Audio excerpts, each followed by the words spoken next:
email saying that I have to go through the process of getting fingerprinted. But funny enough, I've already been fingerprinted because I do quite a bit of subbing.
Thank you for coming to our photo shoot. Appreciate having you.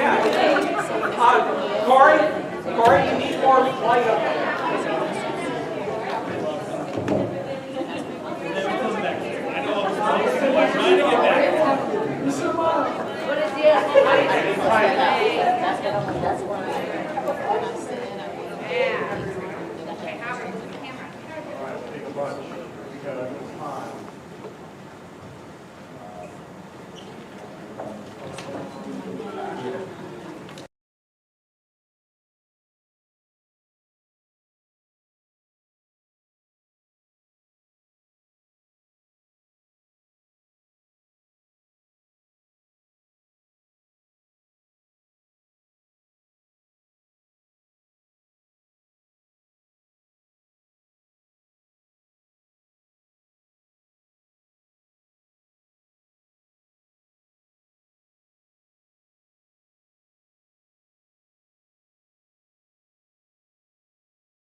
Board Secretary for Nancy, please. Ms. Burke?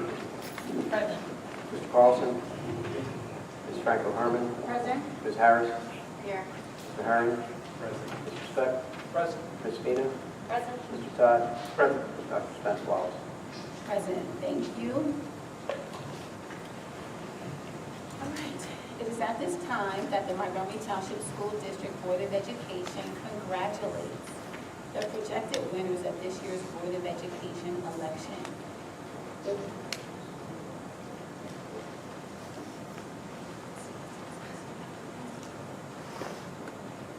There were 3 open seats: Joanna Phelan, Michelle Dowling, and Anna Kuleka Jernigan. After the Somerset County Board of Elections certifies the 3 highest vote getters, Acting Board Secretary Tom Finanzi, or interim actually, Superintendent McLaughlin, and the board officers will schedule the mandatory newly elected Board of Education members' orientation to take place next month. Each new member will sign a confidentiality agreement and be invited as guests to the December board committee meetings. The board's outreach is forthcoming. And if everyone would please rise for the flag salute at this time.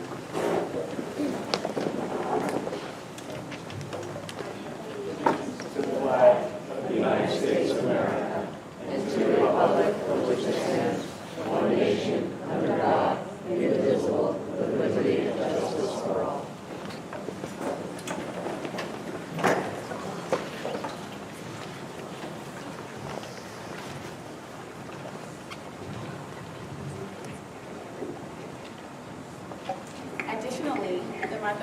Township Public School District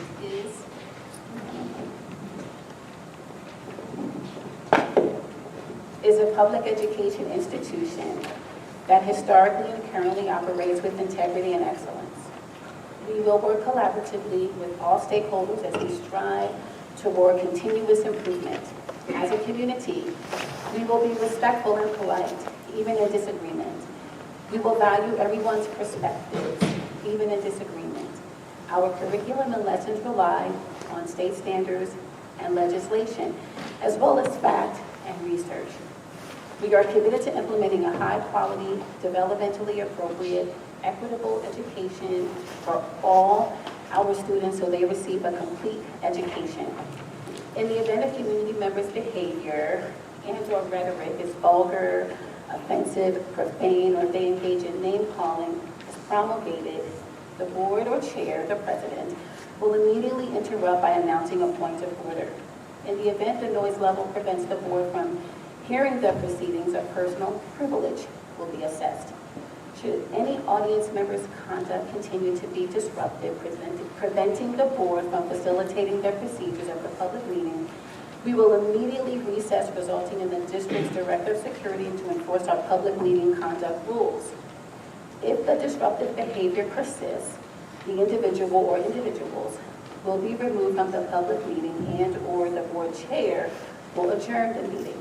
And finally, it was brought to our attention several months ago that video recording takes place at this public meeting. And this is permitted as long as students are video recorded and the recording isn't disruptive to the governance operations of the meeting. As iterated at each public board meeting, the public comment is 3 minutes for each community member. At the 2.5-minute mark, the board secretary will notify the speaker to wrap up their comments. We ask that speakers not specifically reference any board member, staff member, parent, or student to prevent the likelihood of the speaker's liability to judicial action. And it is at this time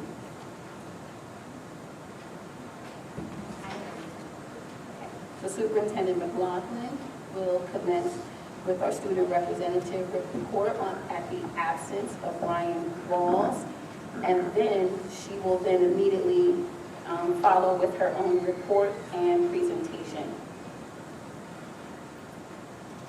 Okay, Ryan wasn't able to be here tonight.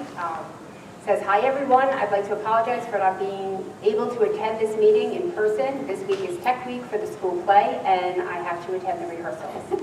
Please come see the Laramie Project at Montgomery High School, 7 p.m. on Friday the 18th and Saturday the 19th. Speaking of plays, the seniors and theater students enjoyed Will Power's production of Hamlet last week. Shakespeare plays were meant to be performed, not read, and watching the story unfold in real time was very captivating and more relatable for the audience. MHS's Powder Puff event was incredibly entertaining and elevated school spirit, and the student body is gearing up for the winter sports season. I think everyone appreciated and enjoyed their 4-day weekend, and I'd like to thank our teachers for taking the opportunity to use their time to attend these conventions and take the knowledge back with them to the classroom. Even if it's not said often enough, we, the students, appreciate you and all you do. I look forward to seeing everyone in person next month, and thank you for your time. Thank you, Superintendent. Now my report. Now on myself. Good evening. November has been full of exciting projects and achievements. The Orchard Hill students participated in a state school-wide vote on Election Day to help students become more familiar with voting and the process. Students voted on this year's Fun Day, which is the field day theme for the end of the year. Super Mario was the winner, who beat out Superhero and Outer Space. November is Native American Heritage Month. Orchard Hill students are engaged in learning about land acknowledgements, Native Americans' connection to nature, and mindfulness exercises tied to nature and animals. Village students are gaining an understanding of what it means to be Indigenous, researching the first settlers in Montgomery, learning about land acknowledgements, and discovering what is important to Indigenous and Native people. This month's celebration includes classroom-based lessons and nature walks in Spoonie Park. At LMS, the students participated in a letter writing contest, What Veterans Day Means to Me, in conjunction with our Montgomery Township Veterans Group. A dozen student letters were chosen to be read at the Veterans Day ceremony this past Friday, November 11th. Unfortunately, the ceremony was canceled due to the weather. Students have been invited to the next town council meeting on December 1st to have their letters read. LMS also celebrated these students today at a whole school Pledge of Allegiance outside that culminated in raising a new American flag to honor all veterans. Additionally, I reached out to the Veterans Memorial Committee on behalf of the district to offer an alternative indoor space in the event there is inclement weather again on Veterans Day in the future.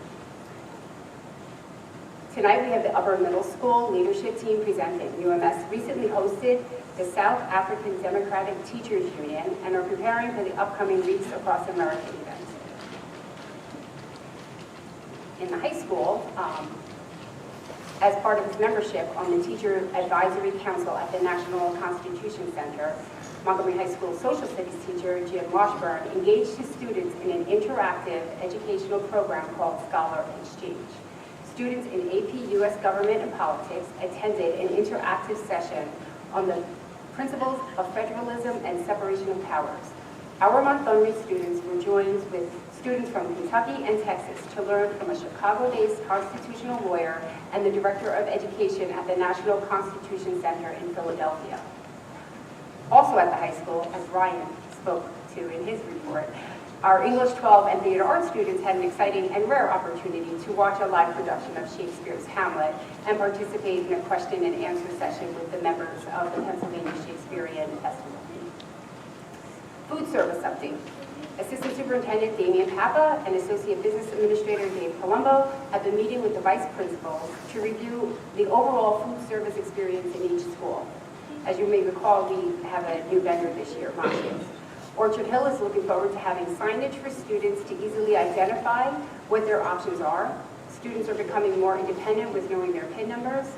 At Village, they are working on procedures as the hot and cold line is not efficient on pizza day, as more people want pizza. There are now 2 lunch lines open here at LMS, and the lines are moving more efficiently. UMS has the most crowded lunches. Students are happy with the options, and all food choices are available at all the lunches. At the high school, the line has opened 10 minutes earlier to alleviate the long lines. They are now able to serve about 200 students who are in the study hall prior to unit lunch. Before I invite UMS SLT to the podium, I would like to wish you all a very happy Thanksgiving.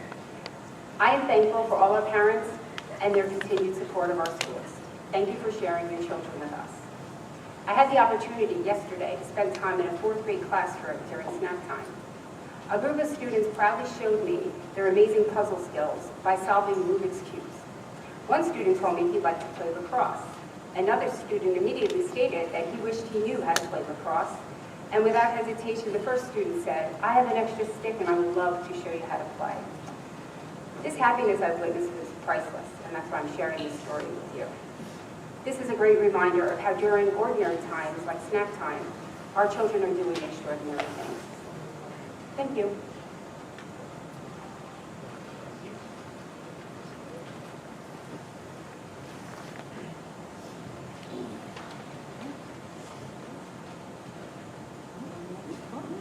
Oh, I'm so sorry. Waiting for like a drum roll or something. So Principal Delgado. Sorry, Mr. Delgado and Mr. Workins. I said before I introduce you, I was going to wish you a happy Thanksgiving. SLT presentation. I know, Karen's used to like a walkout song. Yeah, Rocky or something. And I'll continue with that from the mouths of babes. As I'm sitting with some of my students, they noticed Dr. Spence Wallace's placard that said president, and they asked if she took a limo here and if she's rich. So I said, we'll get back to you. I don't know about either. Those were real questions.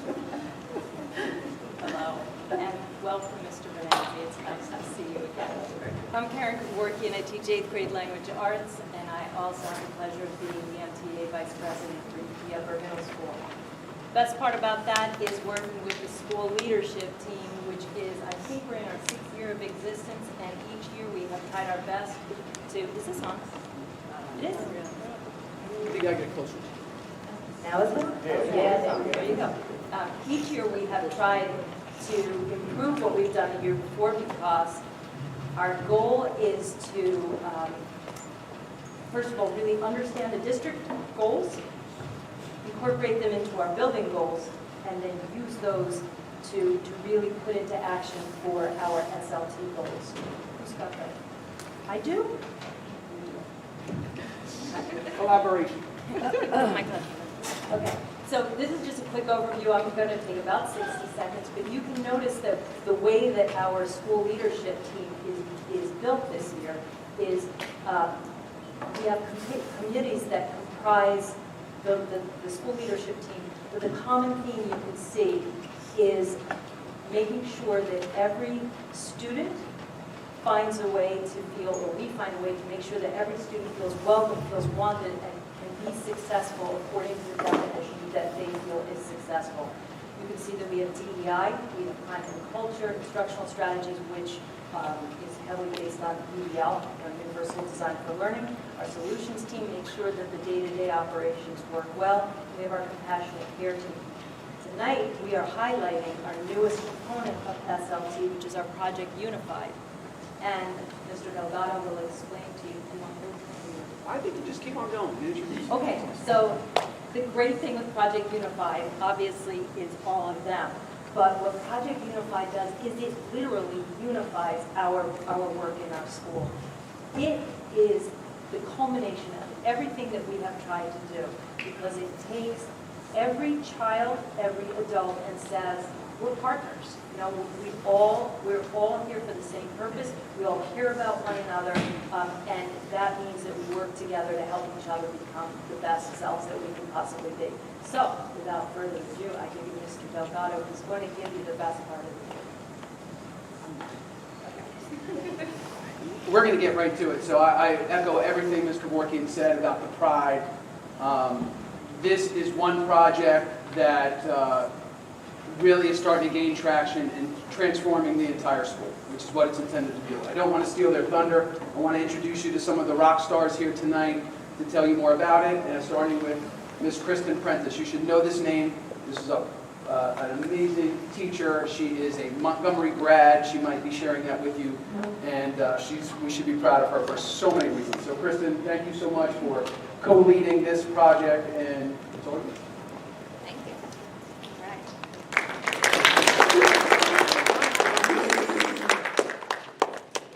Good evening, everyone.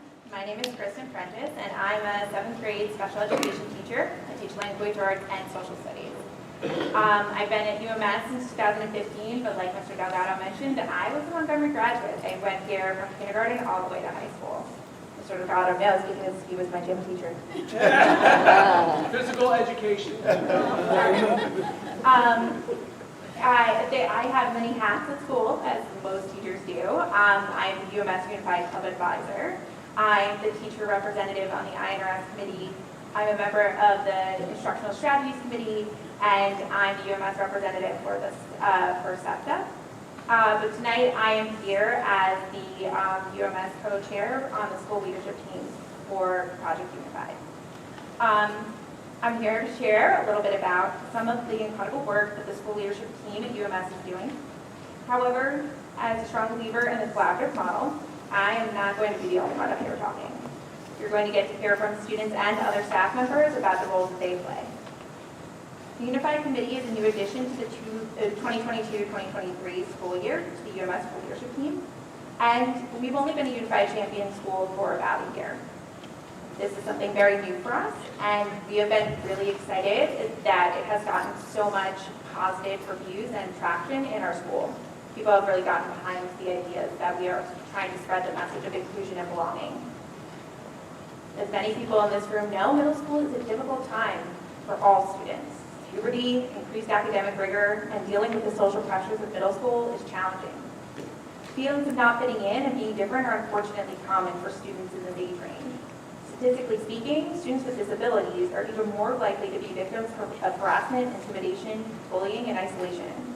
This has been a challenge that many of my middle school colleagues here today have seen all too often over the years, and they have felt compelled to volunteer their time and their talents to help make our school different. We want to make sure that all students at UMS feel like they belong and are valued members of our school community. The Special Olympics Unified Champion School Program has been created to promote social inclusion in all aspects of the school day for all students. It looks to promote leadership skills in kids with and without disabilities, and gives all students a way to find a sense of belonging in our school. Through the various projects and programs that we have been able to establish, we've ensured the needs of students with disabilities, their teachers, and their support staff are discussed at the forefront of the decision-making process. And we're here on the planning board, we're here on the ground level, and we're not an afterthought. UMS is a really special place, and I feel lucky to work at such an amazing school. I would like to thank Mr. Delgado, Mr. Hardy, and everyone else at our building, because it really is a team effort. We have really been able to create a wonderful school environment. It is evident to everyone that we care at UMS, which is our little acronym for community, acceptance, respect, and empathy. Our administration's ICS attitude has helped start an inclusion revolution in our school, and I know that the UMS family members that are here with me today are excited to share our progress with you and how this program has helped UMS work towards our district goals. So the first district goal is about equity, and we kind of cover the equity goal with our unified club. So if we could play that video.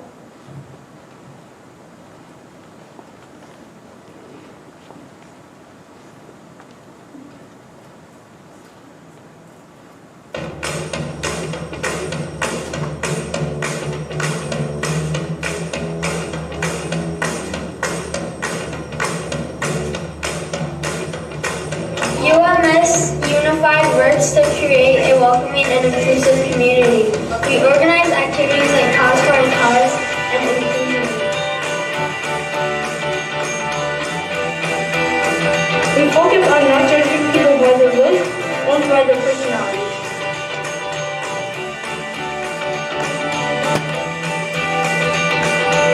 We are having a bowling trip and other sport-related activities throughout the year. These promote inclusivity and most are free to join by all people, whether in or not in Unified. We use fundraisers to raise money for the Special Olympics and the fun-filled activities Unified does.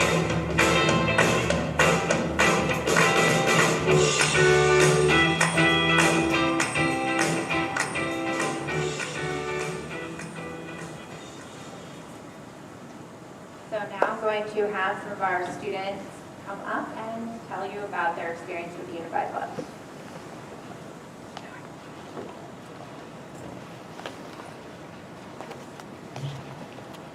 Good evening. I'm Bailey, and this is Howard, and we're just going to be sharing with you some of our experiences with the Unified Club. And I'll just get us kicked off. So, I've been a part of the Unified Club for just over a year at this point. I started in the club last year, and I've really just loved it from the start. I'm also in the Unified Physical Education Program. I know you're tall. Like, I don't have no problem. It's set for like guys like me. So I'm part of the Unified Physical Education Program too, and I've really enjoyed bonding with new people and just creating new relationships with people that I had not known prior to this time. And with the club, I really love to organize the care rallies, which we do, which it really helps us to kind of keep the school together and really show togetherness. And so within our care rally, I would present with my friend Sanjay and who I do not believe are here tonight. But I really love being able to work behind the scenes in the Unified Club and then be able to benefit the entire school after that.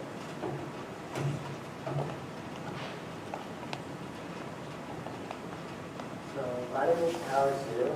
So I'm in the Unified Club.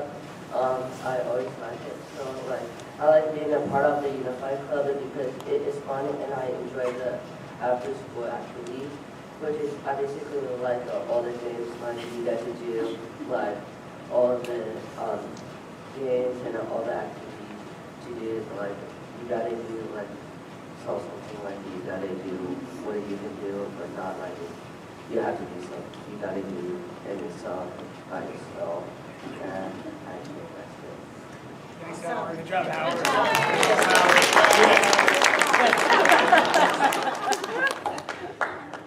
Hello, my name is Edward, and I love being unified because it really helps the school and because what we can recruit more people so we can have a bunch of fun inside being unified. And we can have so much fun if we work together and do so much activities.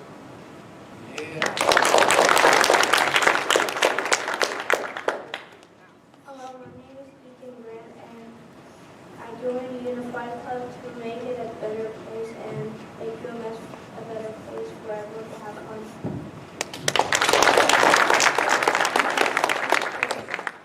Hello, my name is Nathan Grant, and I really enjoy the Unified Club because we just connect activities and we understand it more and we work as a team and help others and we make the world a better place.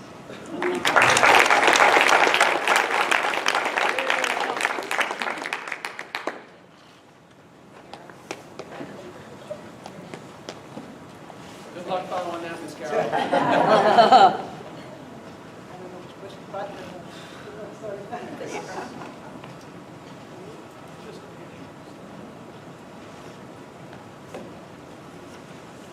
All right, so my name is Lynn Carroll, and I am a supplemental reading teacher at the upper middle school. So for our social and emotional learning goal, also connected to our district goal, our DEI committee, just prior to Unified starting last year, we looked around and we noticed that students of differing abilities, we really felt that they could benefit from more opportunities to interact with their peers, to experience what we talk about, the inclusion and the acceptance and the belonging that we want every student to experience. So we got together at a staff meeting and, like you're going to hear tonight, kind of laid out the vision of what this is all about. And the staff immediately got together and started brainstorming what are some ways that we can start to implement this.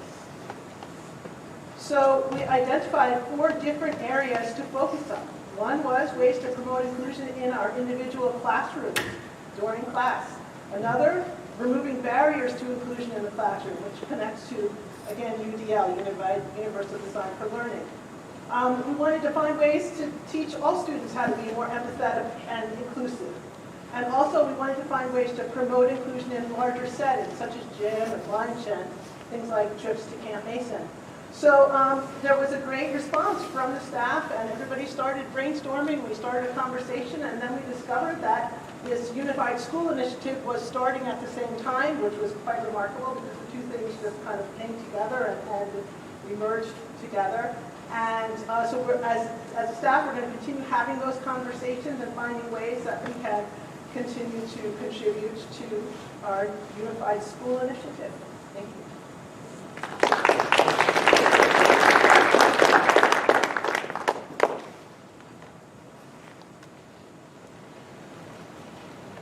Hello everyone, my name is Mike Rizzoli. I'm a 7th grade special education teacher. I teach math, science, and PE.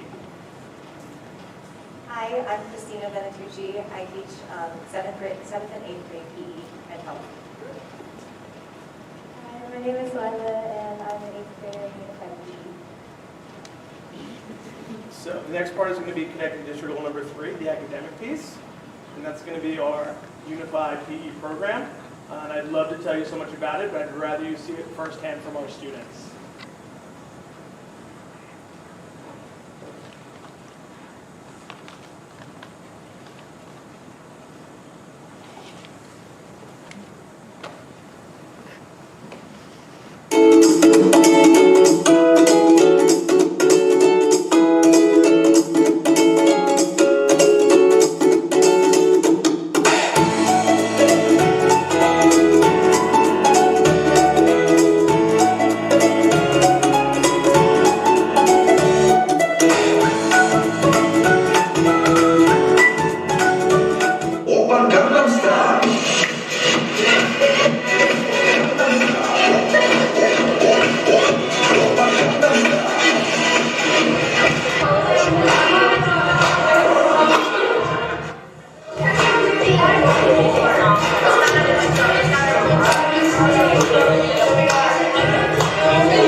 Unified PE is basically PE, but with some of our friends who might have different needs or might have different abilities than some of us. We get to work with them, we get to hang out with them, and just do gym, but in just a smaller environment. Unified is all about inclusion, which means that we get to work together to make sure everyone gets to have fun moments. Everyone faces like different challenges, and some may face more challenges than others.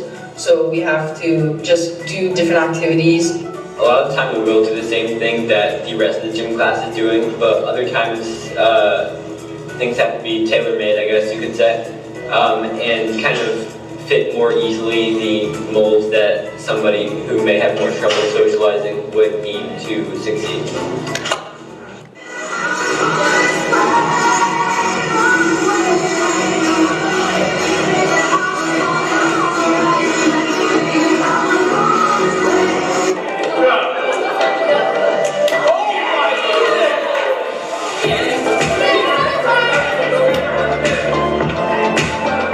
Unified helps me make new friendships. We make new friends by including people in gym class. Teaches you how to accept other people and other differences and try to show equality, and that's what Unified is kind of.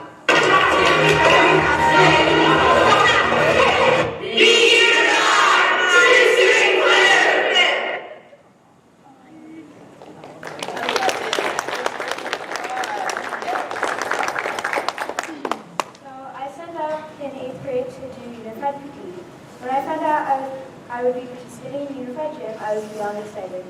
Doing Unified Gym for the first time was one of the best experiences I ever had.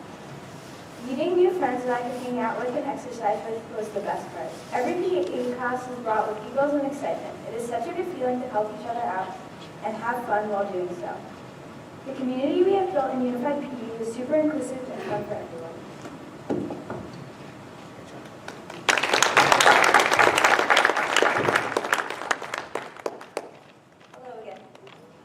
So I just want to say a couple of things because last year I was the PE teacher that worked with the autism class, and unfortunately we didn't have the other students with us. It was Mr. Rizzoli, the boys in the class, they're paraprofessionals, and we kind of either joined the larger group or sometimes we would pick a couple of athletes to come and join us in some different activities, which was very good for our first year doing it.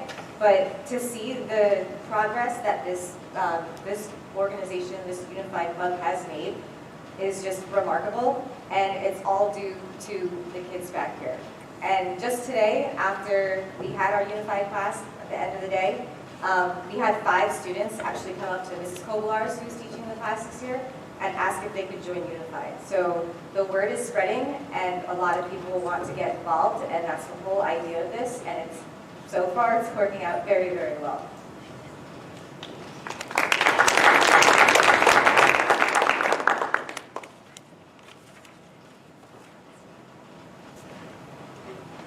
And then our next piece is going to be district goal number 4, communication. From the beginning, we knew that implementing unified programs and projects would require collaborative effort. At UMS, we've connected with the unified clubs at LMS and MHS on projects and programs. In particular, our Unified PE program used the high school program as a model to help us create something that would work at UMS. We look forward to creating a cohesive program that has the brand name recognition in 3 schools. On the school leadership team, we've worked with the Passionate Care team and the Culture and Climate team on implementing Pause for a Cause days for social emotional learning and the Respect Rally. For our Unified partners and allies, we're able to get in front of the whole school and talk about what respect means to them. In addition to this, we've been working with our students in our Unified Club to create bulletin boards at our school and post on social media to bring awareness and educate about different disabilities, as well as the programming that we are currently offering through our club. We also give monthly updates to Special Olympics, Montgomery SEPTA, and the middle school PTO. This helps ensure that caregivers in our buildings, as well as others in parts of our community, are aware of the great work that we are doing. We hope to expand on these connections in the future with the collaborative fundraising events. Currently, some of our fundraising endeavors include merchandise, such as these Choose to Include t-shirts that I am modeling. Fantastic. All right. As well as our Unified bracelets, designed by our Unified Club members, and stickers. If you're interested in supporting our club, we do have some of our merchandise available for purchase tonight. One last look. Sold.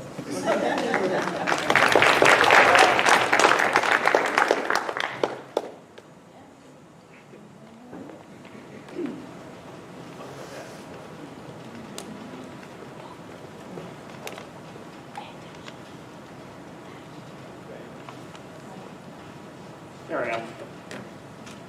Good evening. My name is Dr. Adam Hackle. I'm a music teacher here in Montgomery Township School District.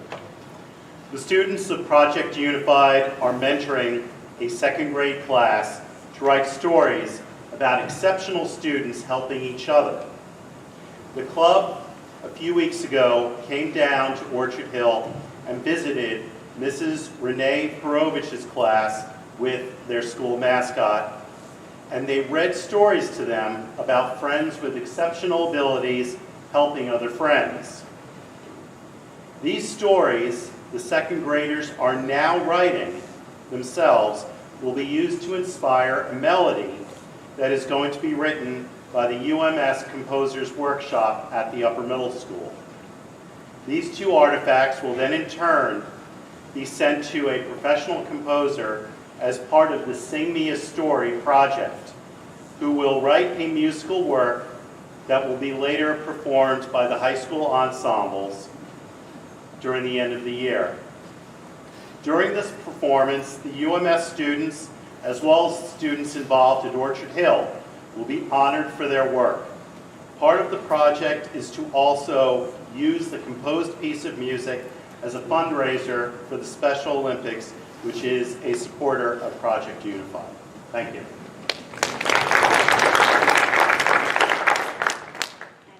The next slide has some great pictures of the students going down to Orchard, and Casey the Cougar made it. It was a good time.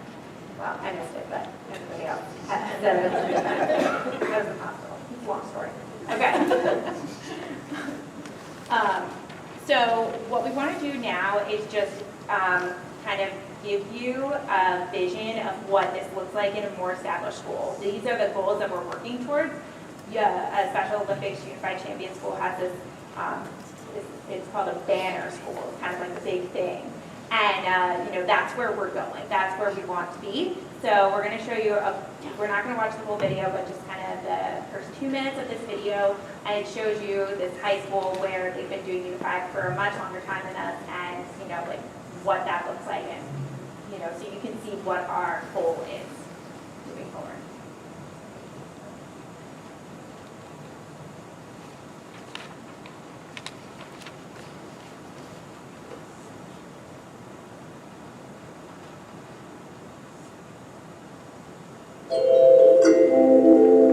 Inclusion teaches everyone love and kindness and empathy. From kindergarten, we are all integrated, which is exactly how it should be.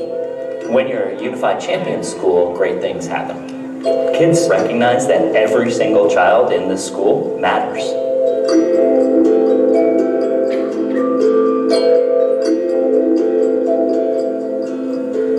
A Unified Champion School is all about just creating this pervasive, inclusive culture throughout the campus. And when you create that culture across an entire campus, it helps everyone relax so that learning can truly happen. You have to have people all across the board, from the superintendent down, principal, staff members, custodians, everybody, who believes in taking risks and doing things differently than perhaps what our school experience was 20, 30, 40 years ago. Build it little at a time so that those programs can hold and stay and grow, because that's how you get a good foundation. If you try to start this grand old thing, that's not long lasting. We have this amazing peer tutor program. Students volunteer one of the periods during their day. It really is something that our students have embraced. It's just more of a friend, is the way I see it. It brightens up my day, and I get to hang out with them twice a day, which is great. Getting into Conrad's world has been the highlight of my life so far. Regardless of Dominic's ability or diagnosis or anything like that, no one considers that. It has nothing to do with who he is. He is just truly the nicest person and most caring person I've ever met in my entire life. And Dominic is just really a good friend to me. what I feel when I'm with Dominic, I want everyone to feel, because this is how I want every school to be. What are you doing this weekend, Dom? Is it time for another Chocolate Cabana trip? Maybe we can bring Isaac along. But you need to ask my mom. All right.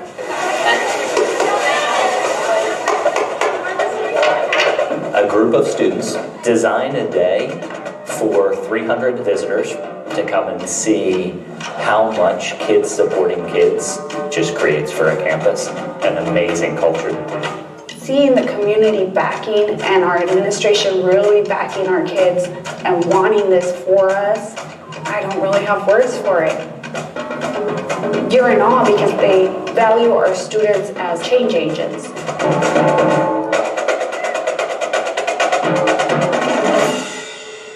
Started off in the auditorium, had sort of a PowerPoint presentation of the history of our evolution.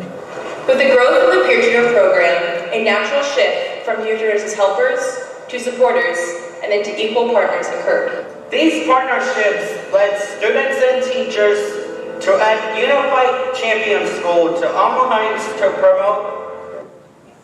You can let them finish the sentence, but yeah.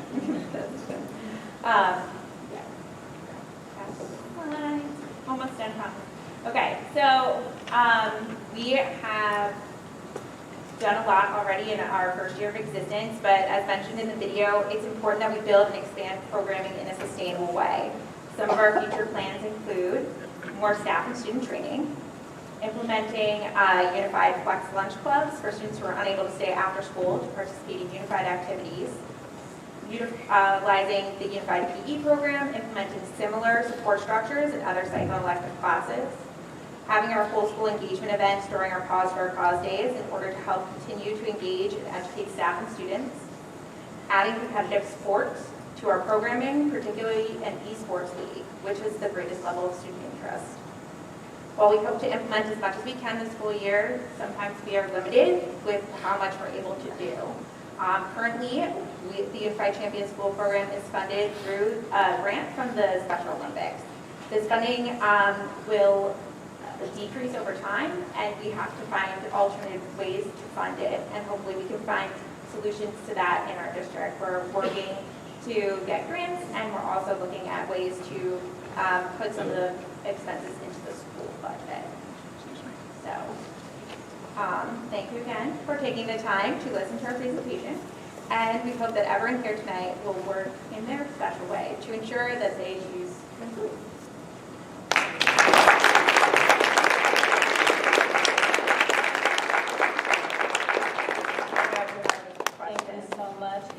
For that amazing, very inspiring presentation. So board members, you may comment or ask questions at this time. Where can we get a shirt? So we will. We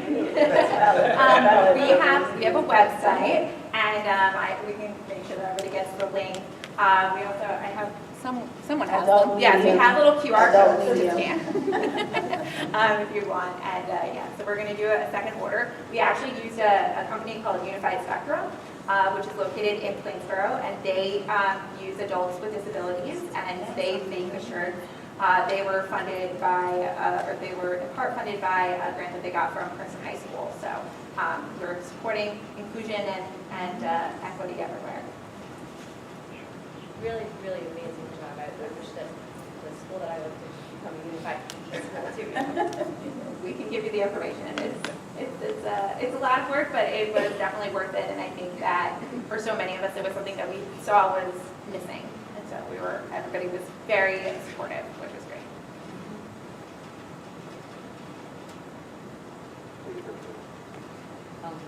It's inspiring and very exciting. So thank you all. I don't know if I missed it. How many students right now? Yeah, currently we have 16 partners and 4 athletes that are participating in our PE program. And then we have typically about 20 students that come, give or take, to any of our unified events. Most of the events are open to all members of the UMS community, so you can kind of pop into something like for tomorrow. For example, tomorrow is our board game day, so everybody can bring a board game that they like to teach other people how to play, but we'll have other ones too. So that's usually one that a lot of kids come to, but then there's other ones where we're kind of preparing for something that we're presenting that maybe not as many of just the general members or general school community members would come to. So, In the spirit of inclusion, I see there are lots more people who have these t-shirts on. I'm wondering if anybody else has anything they'd like to say or contribute, if that's okay with that. Sure. Does anybody else want to add? They just need to support us. Got a good cheer squad.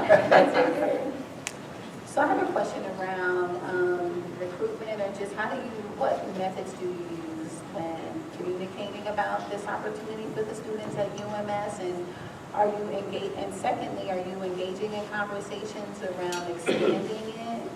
You know, almost like the peer-to-peer, how that program has grown, where there are multiple schools involved. So tell us a little bit about your vision for the program. I can start with the recruitment part. So last year we actually had some of the members from the high school come down from their unified PE, and we did a full presentation during one of our flexes.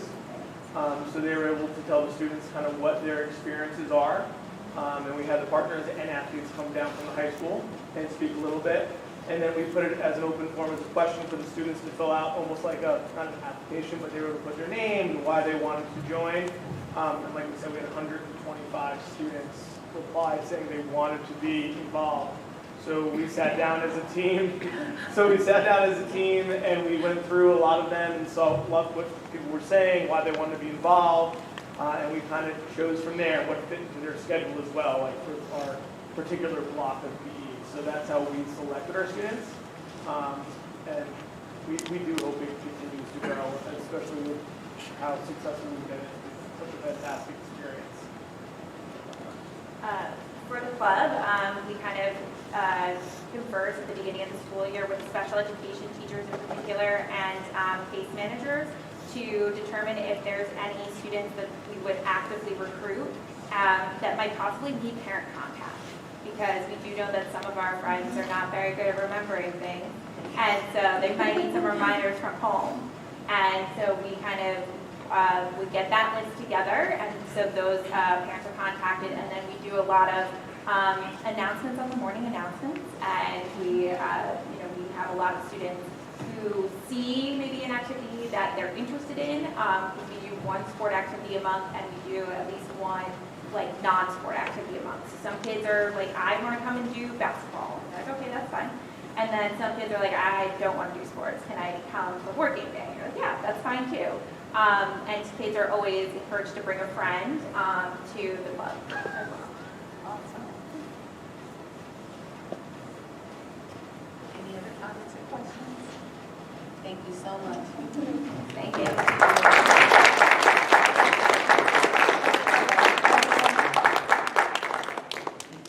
At this point in our agenda, new business from the board or public. First, I have a statement to read. At the last board meeting, a member of the public inquired as to whether it is appropriate for a member of the public to make a presentation at a board meeting using media or technology. Public participation in board meetings is governed by state statute and board policy 0167. The board's policy states that in order to permit the fair and orderly expression of public comment on educational issues, that the board sets aside a portion of every board meeting for public comment. Public comment provides a mechanism for stakeholders to have their opinions and recommendations formally and publicly documented.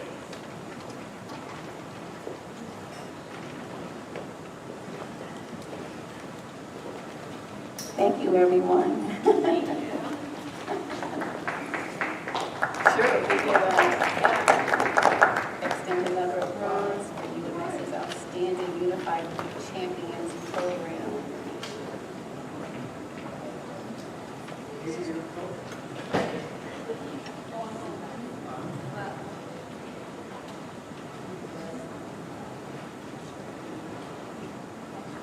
Public comment provides a mechanism for stakeholders to have their opinions and recommendations formally and publicly documented.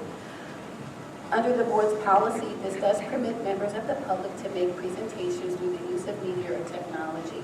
So while the board policy does not provide members of the public this opportunity, you are certainly welcome to express your opinions and recommendations on any educational issues you wish the board to consider verbally. Thank you very much. And we appreciate the inquiry. So the Board of Education welcomes and encourages input from the public. Members of the public are allotted one opportunity to bring any new business to the Board of Education for up to a maximum of 3 minutes per speaker. All comments or questions must be directed to the board president. Before you make a comment, however, please state your name and address and write both in the notebook provided at the podium.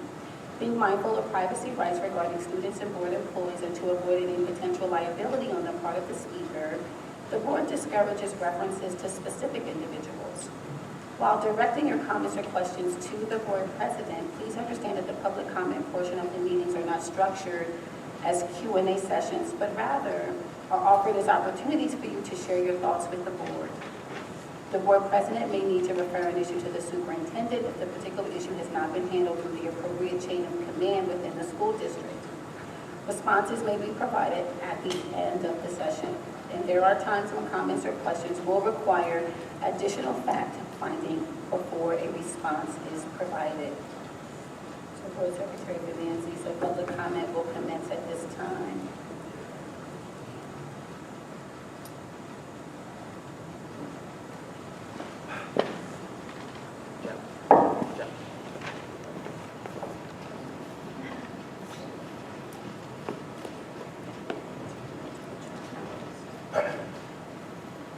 Okay, everybody, hi. How you all doing?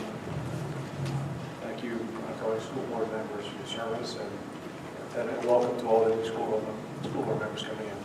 I'm Jeffrey Grant, 6 Livingston Drive. I want to preface my remarks with, I spend my time up here because my job, as I see it, is to protect our children, to advance our rights of parents in the school district.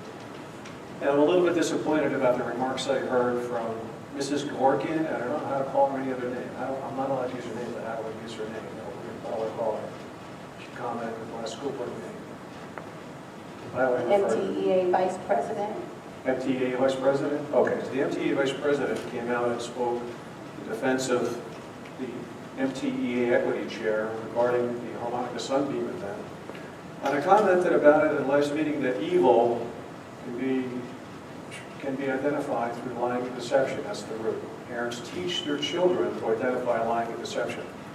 The MTEA Vice Chair gave a positive personal reference to the MTEA Equity Chair with regard to my remarks about identifying evil, identifying deceit, identifying evil, identifying lying, and identifying deceit. And I want to make a point about Harmonica Sunbeam.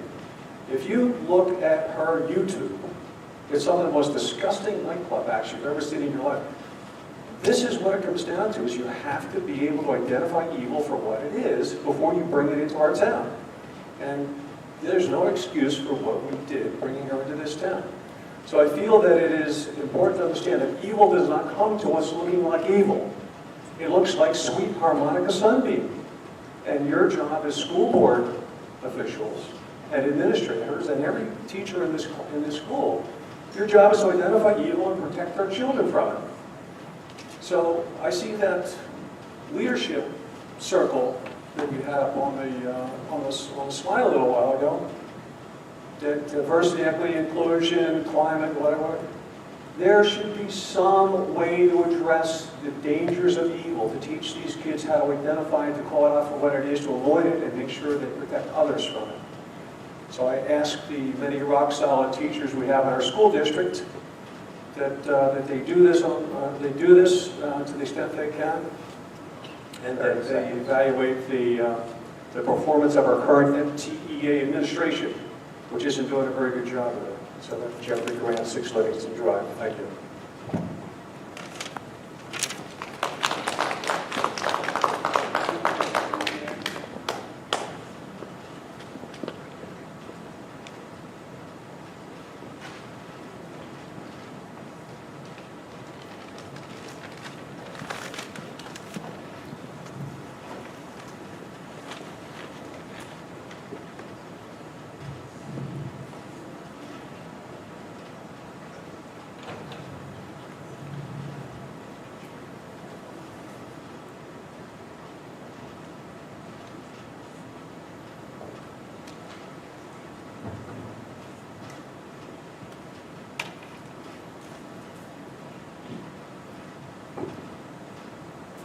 Andrew, 1378 and 206 Gilman Drive. Got a couple questions here. First question, does the union president have any employment in the school district? 2, what special privileges does the collective bargaining union have concerning board meetings? 3, if the answer is no, if it's none, then they are a member of the public and are limited to 3 minutes.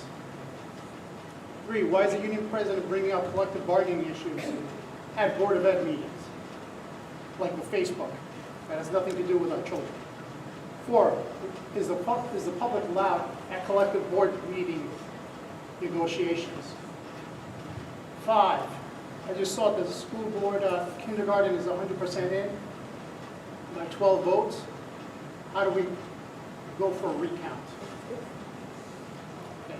So, to address the union president there, the kids belong to us, the parents, not to the school board, not to the state.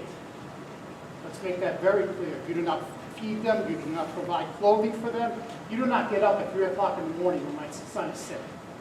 None of you were there, none of you will be there tonight. Okay? So as far as Maslow hierarchy, you've met none of the needs. Okay. I don't begrudge the union for that. You're doing a damn good job at the cost of our kids, but that's what you're supposed to do. Now the next thing I want to go is about my kids. Okay? So let's talk about my kids. I was sent a blast email about a kids connection. As I first came here, my son had trouble reading. This kids connection program is supposed to help the kids read. Awesome, great, I'm thinking. It's 1 day a week. Awesome. That sounds great. For 1 hour a week. No, I'm sorry, make that 30 minutes a week, because the other 30 minutes, it's on calming and yoga and exercises. My kid doesn't have problems with yoga. My kid has problems with reading because the school system has failed. I asked a Title I coordinator, what is his reading level? What is the assessment? I have asked time and time again. I have yet to get an answer. This was done in email. What do I need to do to get an answer? This is very simple. 30 seconds. That's what I need. I need my kids to read. And I know that if my kid is deficient, other kids are deficient as well. So we can all come up here and sing Kumbaya and say how great we are. The ranking wasn't a big deal, right? But year after year, our school rankings has gone down. But we did put it on the school website, right, on the district website, hey, we're the 25th. I don't brag about being the 25th. My kids don't brag about being the 25th. They brag about being the first.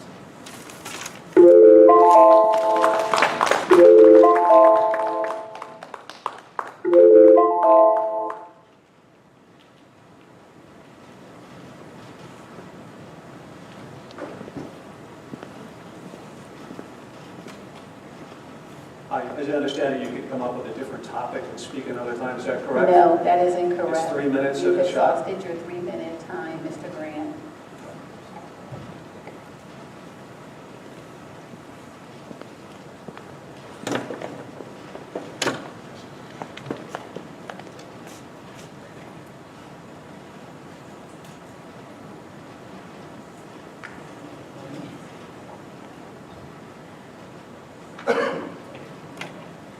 Hi, Christine Newman, Spring Hill Road.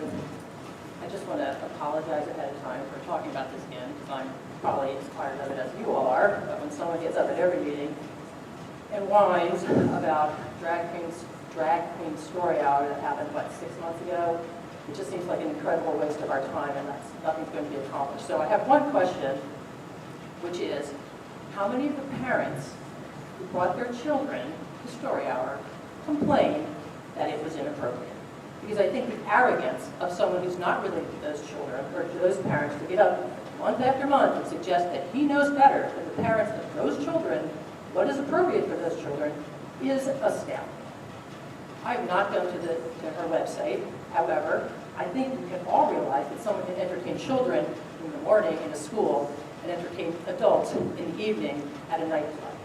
I don't think it's hard to do that, and my mind can accomplish that's a possibility. Bob Saget, I think is his name, who's the actor in Full House, a family story with the Olsen twins, which I didn't watch, but I suppose it was a family comedy. It was known to have one of the filthiest nightclub acts around. So, I don't know, he could do both. I feel like Monica's son can do both. Really wish we didn't have to talk about this at every meeting. Thank you.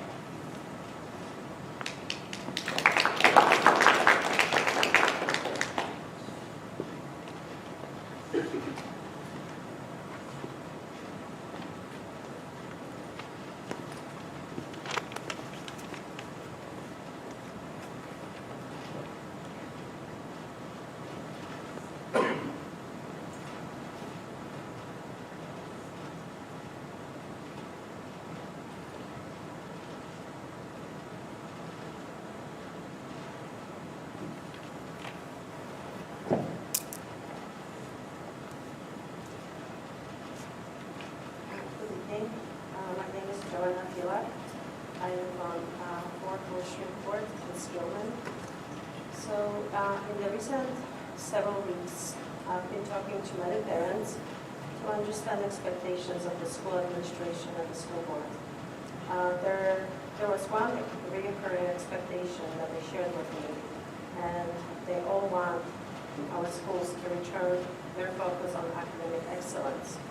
So I realized that we have to take many steps to get there, but because, for example, we have to improve our reading program, we have to reevaluate the list of classes that we offer to interest and demand of the student body. But we also need to support our students who are committed to perform at the AP level. And I witnessed many parents coming to the board meetings asking for a wider offering of the AP classes to make the AP testing available to more students. Our students used to be able to take certain AP classes in different schools, and then they were able to be tested by our school to get the credit. And this testing option was stopped, and it has never resumed. Can you please explain why the AP testing for these students is no longer available? Because in my view, everybody wins if we support our students in achieving academic excellence.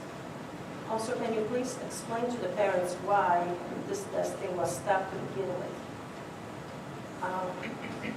I also wonder if there was any study done to understand why our students are actually going out of district to take those AP classes instead of taking those classes in our district. Because there must be a reason. I don't know if there's not enough space, maybe the quality of those programs are higher. We should evaluate that. My second question relates to academic support available to students who are home on medical leave. For example, recovering from surgery.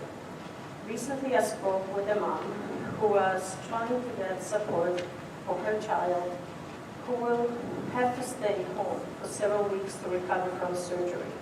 She has been trying to reach out to school counselor, but she could not get any support. She was not successful to get any support for her child. 30 seconds. I know in New York State, when children are in a similar situation, they get full academic support by having a teacher or a tutor that is sent by the school district to come and help them in person to keep up with their studies. What is available in our district to support those students who are on medical leave? Thank you.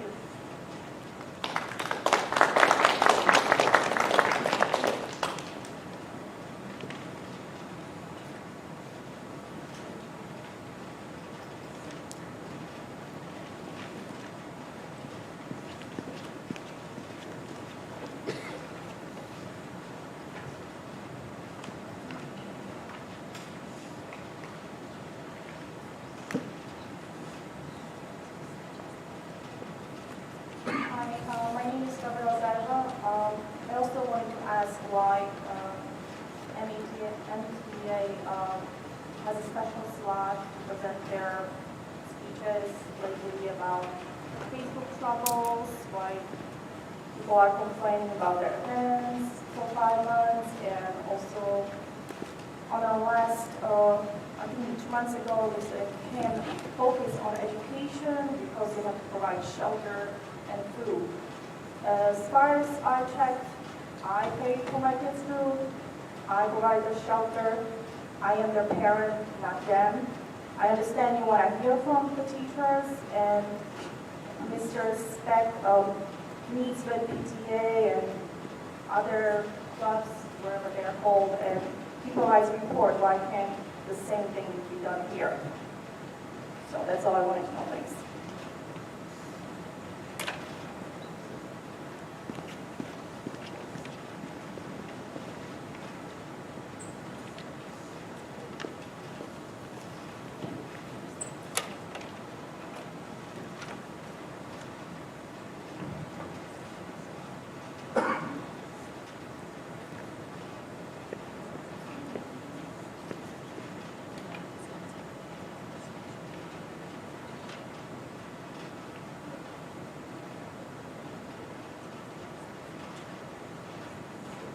Hi, I'm Janet Church, 24 Elm Drive. Just a few things I wanted to comment on. As was brought up before, parents can opt out their children out of health if they object to the new curriculum on religious, cultural, moral, age appropriateness, personal values, or other grounds. Parents are directed to contact teachers regarding lesson plans to find out when these topics will be presented in other classes. I don't think this is fair to parents, teachers, or children. Can you provide better guidance to parents with this issue? Last month, a resident was unhappy about an opt-out form she found on the internet. The board had created an opt-out form in the first place, as some other districts have done.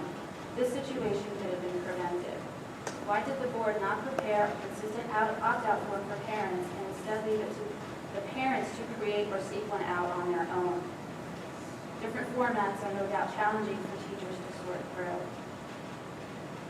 My understanding is that the district paid for full-day kindergarten signs posted throughout the town during the election season. How much did this cost the district? Is this a conflict with election laws that prevent public entities from promoting agendas that call for tax increases? And finally, I would like to address the fact that for those of us who come here to speak up on issues and ask questions, we know many friends and neighbors and students who are possibly intimidated or deterred from speaking up. There has been some inappropriate talk and behavior from some school representatives and residents that have put off students and other residents from speaking up.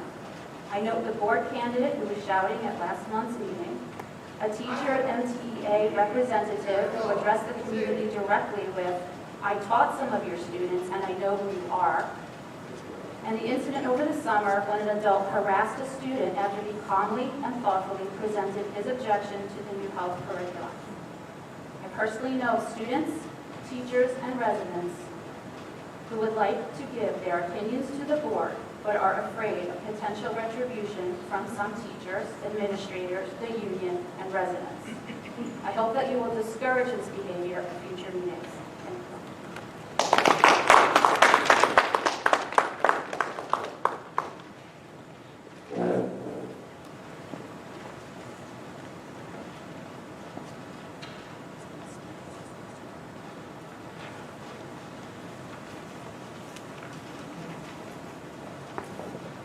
My name is Rich Speck, 187 North Street.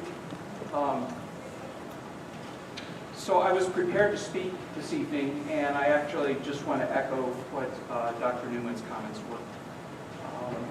So just to review the Harmonica Sunbeams, the Drag Queen Story Hour. And I should say that I'm up here on this side of the podium rather than on that side because I'm obviously representing myself as an individual resident of the town, not as a board member. I obviously am not speaking for the board. This is my own personal feelings, and I've said these things before, but I thought it was worthwhile saying here. So just a quick rundown. The Story Hour wasn't a school district program. It was organized by an outside group, the MTEA, as has been said. I don't quite understand why the MTEA is getting castigated by the public. These are the teachers, the professionals, the certified teachers that we employ that take care of our kids on a day in, day out basis. Mr. Speck, Yes, please address thank the you. board president. Thank you. Yes, these are the same people that take care of our kids on a daily basis.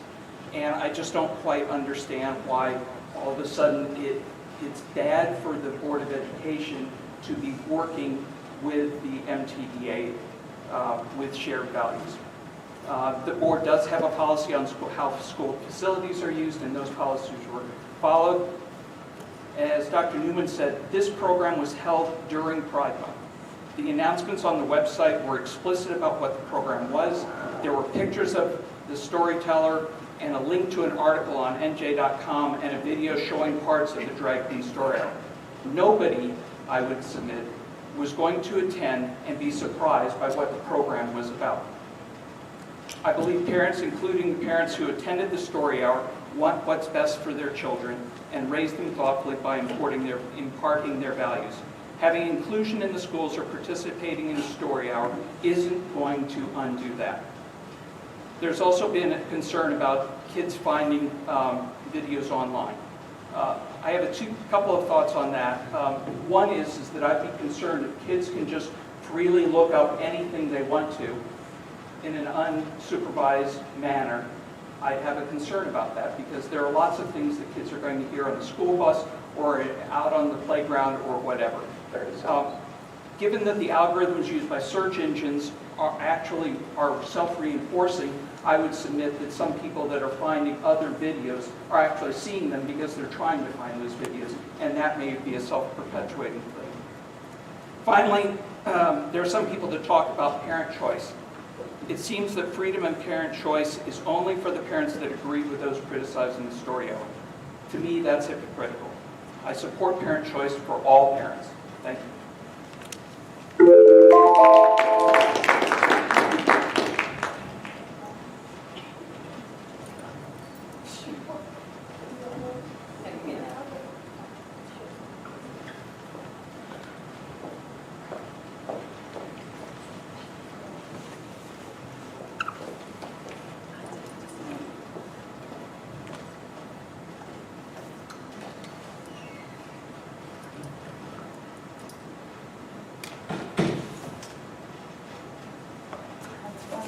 Hi, good evening. Jennifer Wilson of Dublin Road in Steelman. I wanted to say that I really enjoyed the presentation this evening by the students and the staff who worked so hard to make sure that we have well-rounded experiences for our students here. And I'm also really interested in knowing more about what the MTEA is doing and all of their special efforts inside the classrooms after hours in all regards to make sure that our children are growing up healthy, involved in their communities, caring for each other, and appreciating the education that they receive. So I hope that the board will continue to provide opportunities for our teachers to share the work that they're doing for our kids.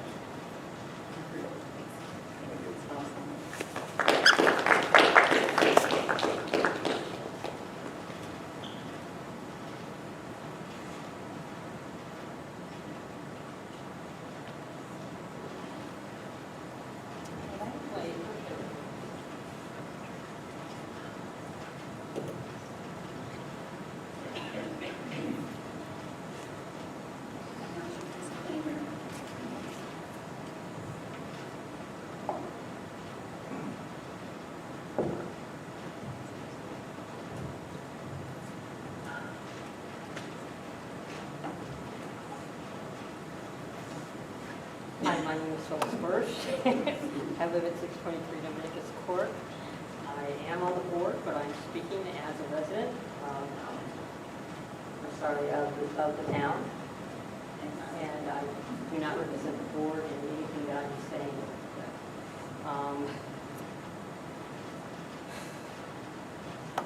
Three minutes. Thank you, ma'am.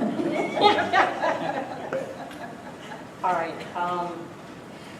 I started coming to the board meetings, I think 4 years before I started running for the board. And the one thing that I learned is that actually if you do research, you read what's going on, you read the agenda, you ask questions of all the people who are sitting up here, as well as the superintendent, the board secretary, the president, you find out almost all the answers for every question that has been asked tonight. 3 years ago, we went through all of the issues on AP. And We went through all of the issues on AP, and almost every question has been answered in depth in the past. I understand new people think their ideas are new again, right, and never been thought of before. But we spent hours, months, actually years on these issues. You can find these issues out if you look for them, if you actually ask a person human to human, and you can have it. When I came on this board, at least when I moved here, I should say, I think we were 4th in the state. We went down, we went up, we went down, we went up in ranking. When I was on the board, at one point we were 65th. This is not like a big thing that has now happened that is new. Board rankings are changed. I think Rich talked about this in the past, that, you know, based on actually the way we do AP testing has decreased our ranking. So there are many things that do that. 30 seconds. Sorry, thank you. So do a little research, ask questions of real people rather than pontificate and think that these things are new. We have been working on it for years, and we are welcome and willing to talk with you and help you with these issues. Thank you.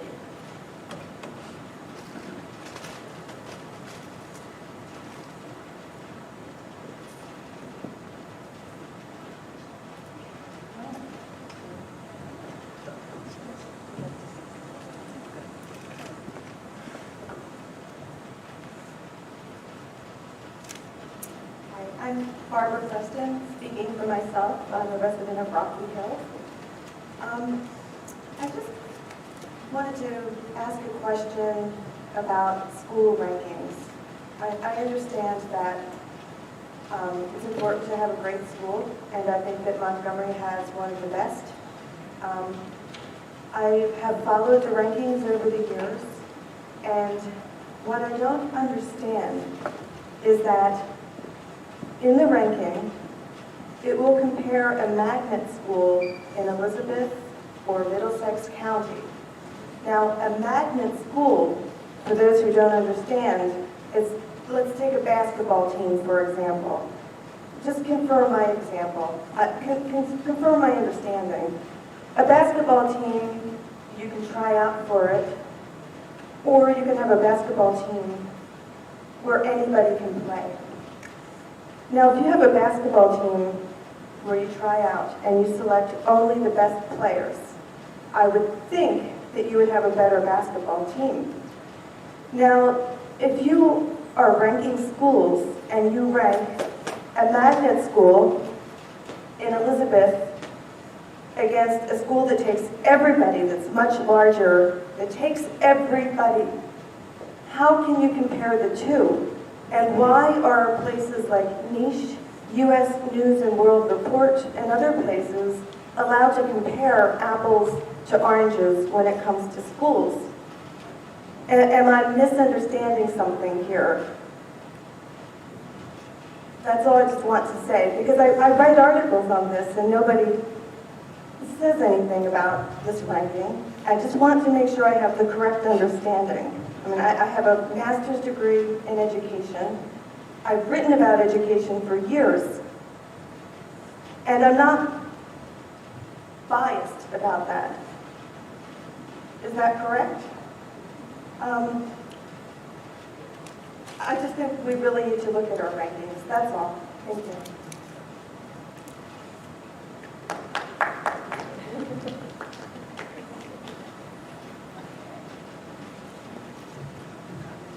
And thank you for an excellent, excellent, excellent school district. My daughter went here, best school ever.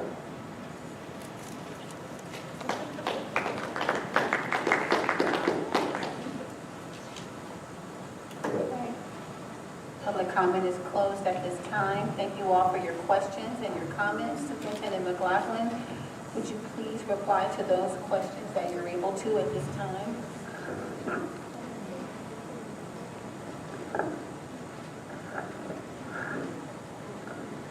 Well, I think the first question was regarding a personnel matter about employment in the district that we can't answer in the public meeting. That's a confidential personnel matter. The full-day kindergarten, until votes are certified, we don't have any solid results for anything until the county and the state tells us the official results. Yep, on November 26th.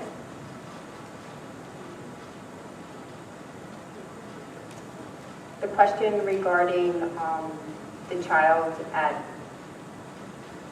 in the Title I program, I again implore you to reach out to the building principal to find the answers.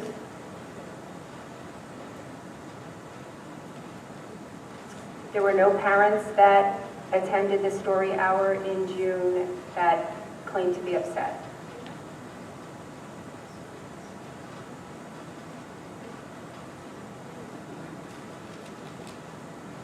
We provide a lot of AP courses, and we provide tests for the students who sit in the courses. All of our AP courses at the high school are taught by College Board trained teachers. So any student who takes an AP course at Montgomery High School is permitted to and is actually encouraged to sit for the AP exam.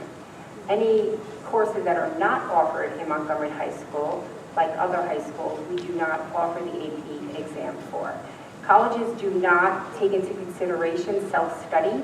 They look at the rigor of the courses, not at the test only.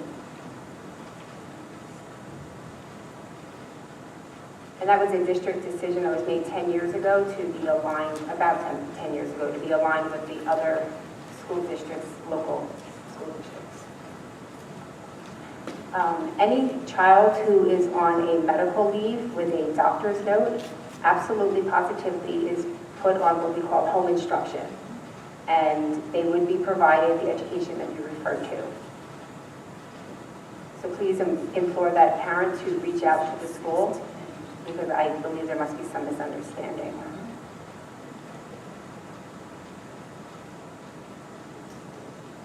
Again, the opt-out form is the parents don't have to fill out a form. They just have to notify the school principal with the exact portion of the health or sex ed curriculum that they wish their child to not participate in.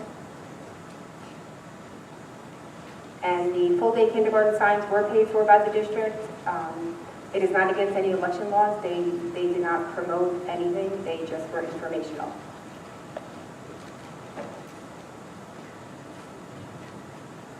I think that's all the questions.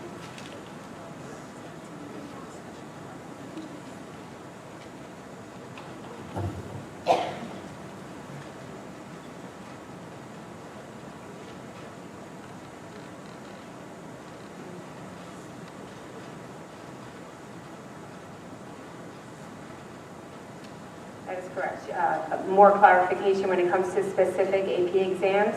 A few years ago, they did change the requirements that require the use of computers.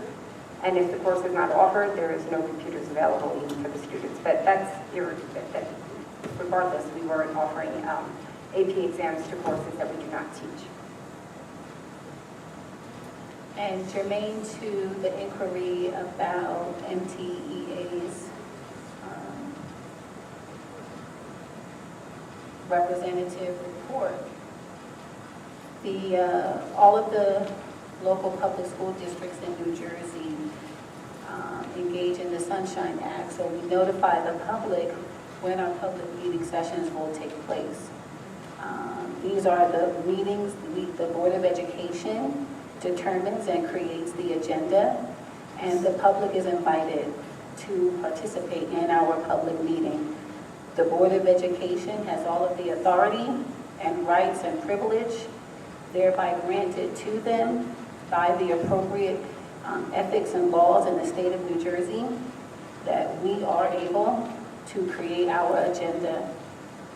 Additionally, Montgomery Township has participated in a partnership with two tenured dynamic researchers in what is called the Labor Management Collaborative Initiative. There are 3 unions that operate within the Montgomery Township School District. The Administrators Union with the acronym APSMT, MTEA, with several staffing types, including teachers, counselors, paraprofessionals, custodians, and others. And then our transportation department, the bus drivers and the Communication Workers of America, the CWA. All three unions are invited by the Board of Education to present a representative report, and MTEA consistently does so. So thank you, Superintendent McLaughlin. Now we will transition to those committee representative reports, starting with the MTEA President, Mr. Jim Dolan.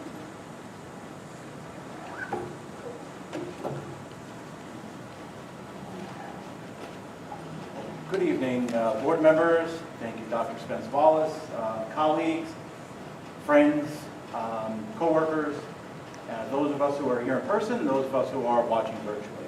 I always thank you for this time. It's a great time to share some of the wonderful things that are going on in our association. As Dr. Spence-Wallace did mention, this is a partnership. This is a vital partnership. We do have to work together to get things done. Research does show that the more you do work together, the more you accomplish, and the better things get. And that's what we are committed to here in Montgomery, working together. It couldn't be a better night to show that than the upper and middle school presentation tonight of Unified. I think we can learn a lot from the examples that were shown tonight about being unified and working together and supporting one another. And that was just a wonderful presentation that they did. It included staff, but most importantly students, because that's the bread and butter. That's what we're here for, and that's what we're here to see. And by having them have the courage to come up here and present proudly the work that they are doing and working together is just amazing.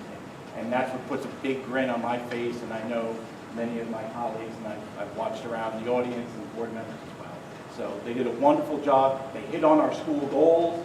I don't know what more you can ask for in a program. So, and that's in year one. And just like every staff member in Montgomery, you can tell they ended with what's next, their goals. They're not happy with what they did in year one. They're looking forward to how can we make it better already. So, you know, that's what we do here in Montgomery, try to make it better. So we had a busy October with our association doing so many community events, and I wanted to share a couple of those with you. We had a trick-or-treat book giveaway right at the upper middle school. The parents were able to just drive around, grab a bag which had some books in it that were age appropriate, and we gave out over 460 books and bags with treats in them. So it was a great participation, and we're happy to have the community come out and support that. That's 460, so that was amazing. We also had a costume exchange for the first time. Thank you for all the parents out there who brought some in that we weren't using anymore. We were able to put those out and have a nice little costume exchange, because as we know, they get pretty costly and you use them for just that one day, and no one wants to wear that same costume again a second time. So that worked out really well. We actually participated in a trunk or treat for Halloween as well at the high school, so it was nice to have one of our vehicles decorated and participated in that. Also going around right now, even starting on Thursday, we have another virtual family read-aloud series, and this is the book called I Am Ruby Bridges by none other than Ruby Bridges. So that's one that all parents and children are welcome to participate in, and then we also, as a little parting gift, we deliver a book to them with that as well. So that's one of the ones. You can check on our social media account to see when all of the other future events are also posted. There's a number of them. One of our teachers at BES, Erin Brown, will be the guest reader for that virtual read this Thursday. But there are others in the future if you can't make that. And of course, we just don't support students, but we have to make sure our staff are getting better too and enlightened. And we continue with our own book club, and it's titled She Means Well. So we had a second meeting already on that one. It's a good one, a good read, so if you're interested, check that one out. It's a fun read. And we started out the whole meeting talking about Veterans Day. Well, we were nice enough to continue with our annual fundraiser to help support our veterans through the GI Go Foundation. And we've done this for a number of years, and we invited, even though it's an MTEA event, we invited board members, thank you for participating. We invited all staff members here in Montgomery to wear jeans in exchange for $5 or whatever you feel comfortable giving, and we raised over $800 currently. We're still collecting a few more dollars. Most people did donate online, so that was a great way to help our veterans and acknowledge them, and slap a little sticker that you gave, and just put them in the forefront of our mind, because it is the home of the free because of the brave, and we do want to appreciate our veterans as much as we possibly can. I like the news I'm hearing about full-day kindergarten. Say a word more about that until we're verified, but I do appreciate the hard work that went into making that happen.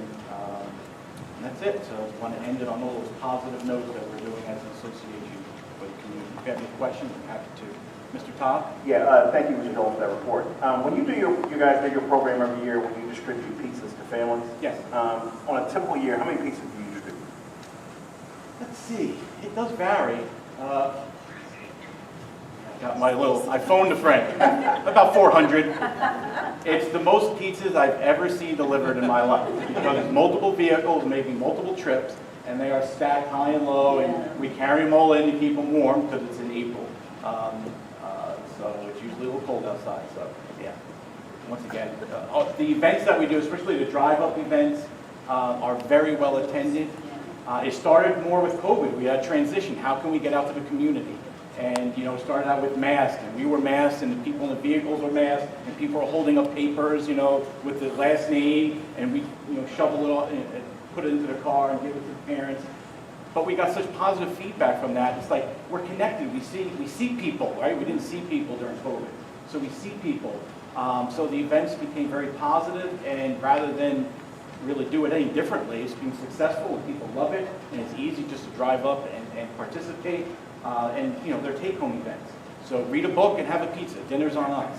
Or go out and get a book for trick or treat. So it worked out well, and we'll continue that success.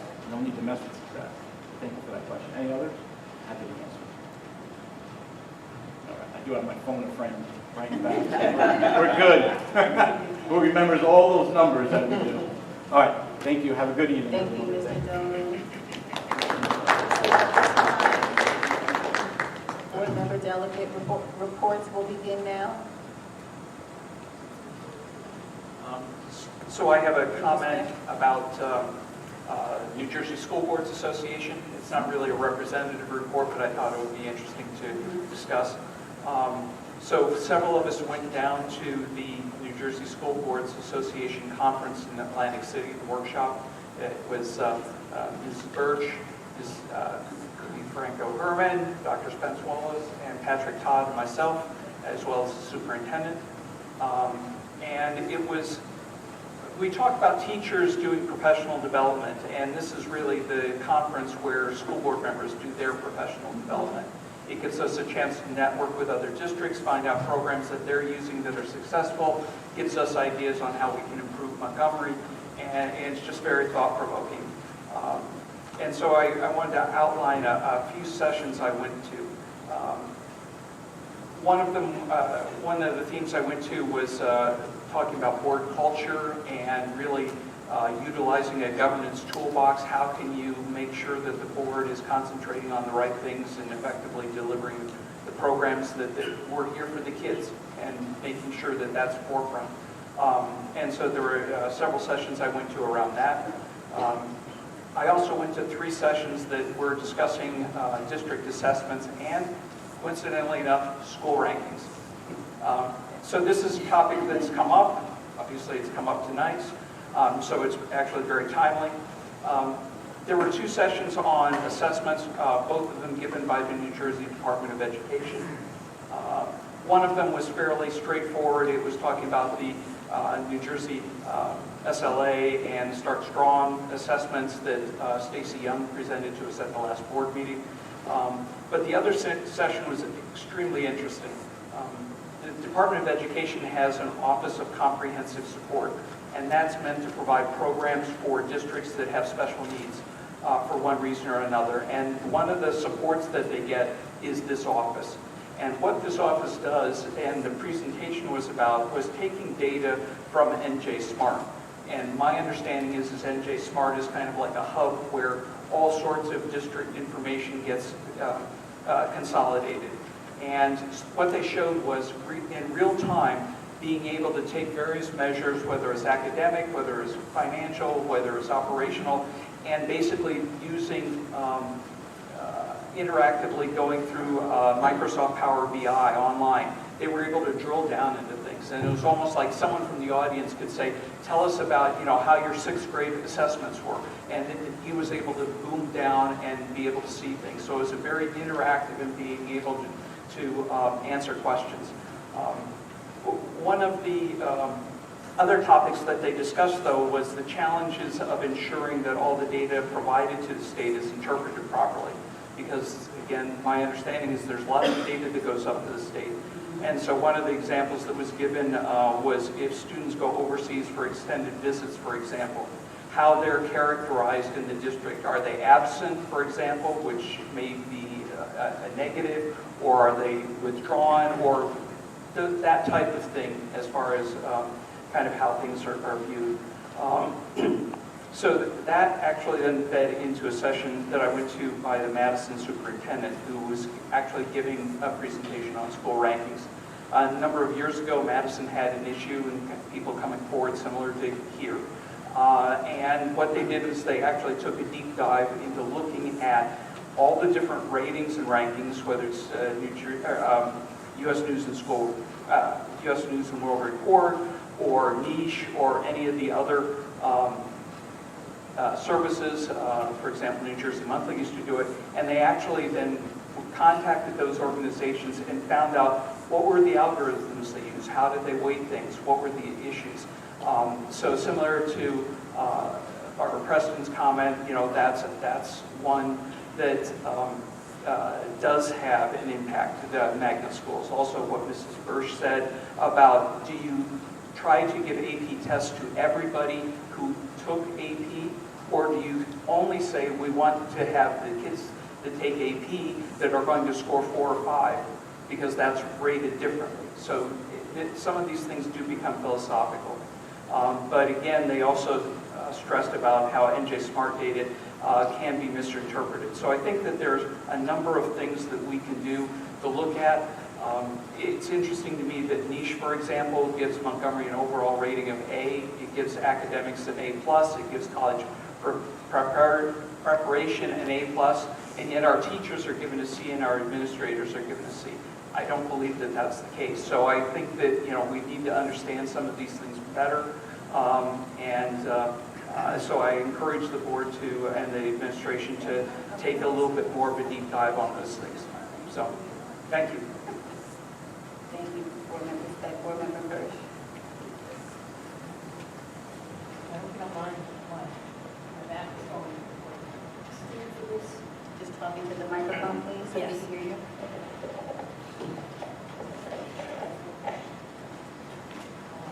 I have, I guess, proudly served as the negotiations chair for the board. And tonight we are going to vote to support and, I guess, ratify the contract with MTA. That's actually item 4.3 tonight.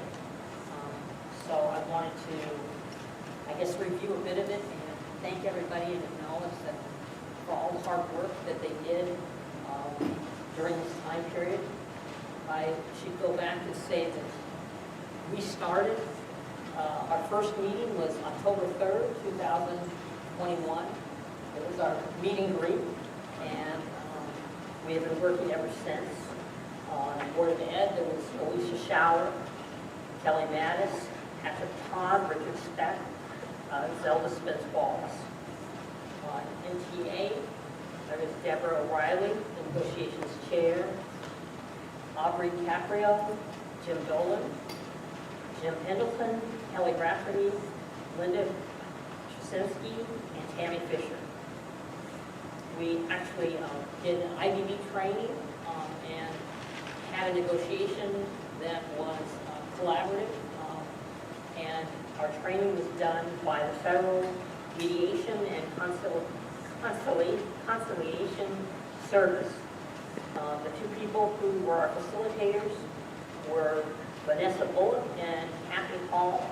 We need to thank them. They came to every meeting and helped facilitate all of our meetings.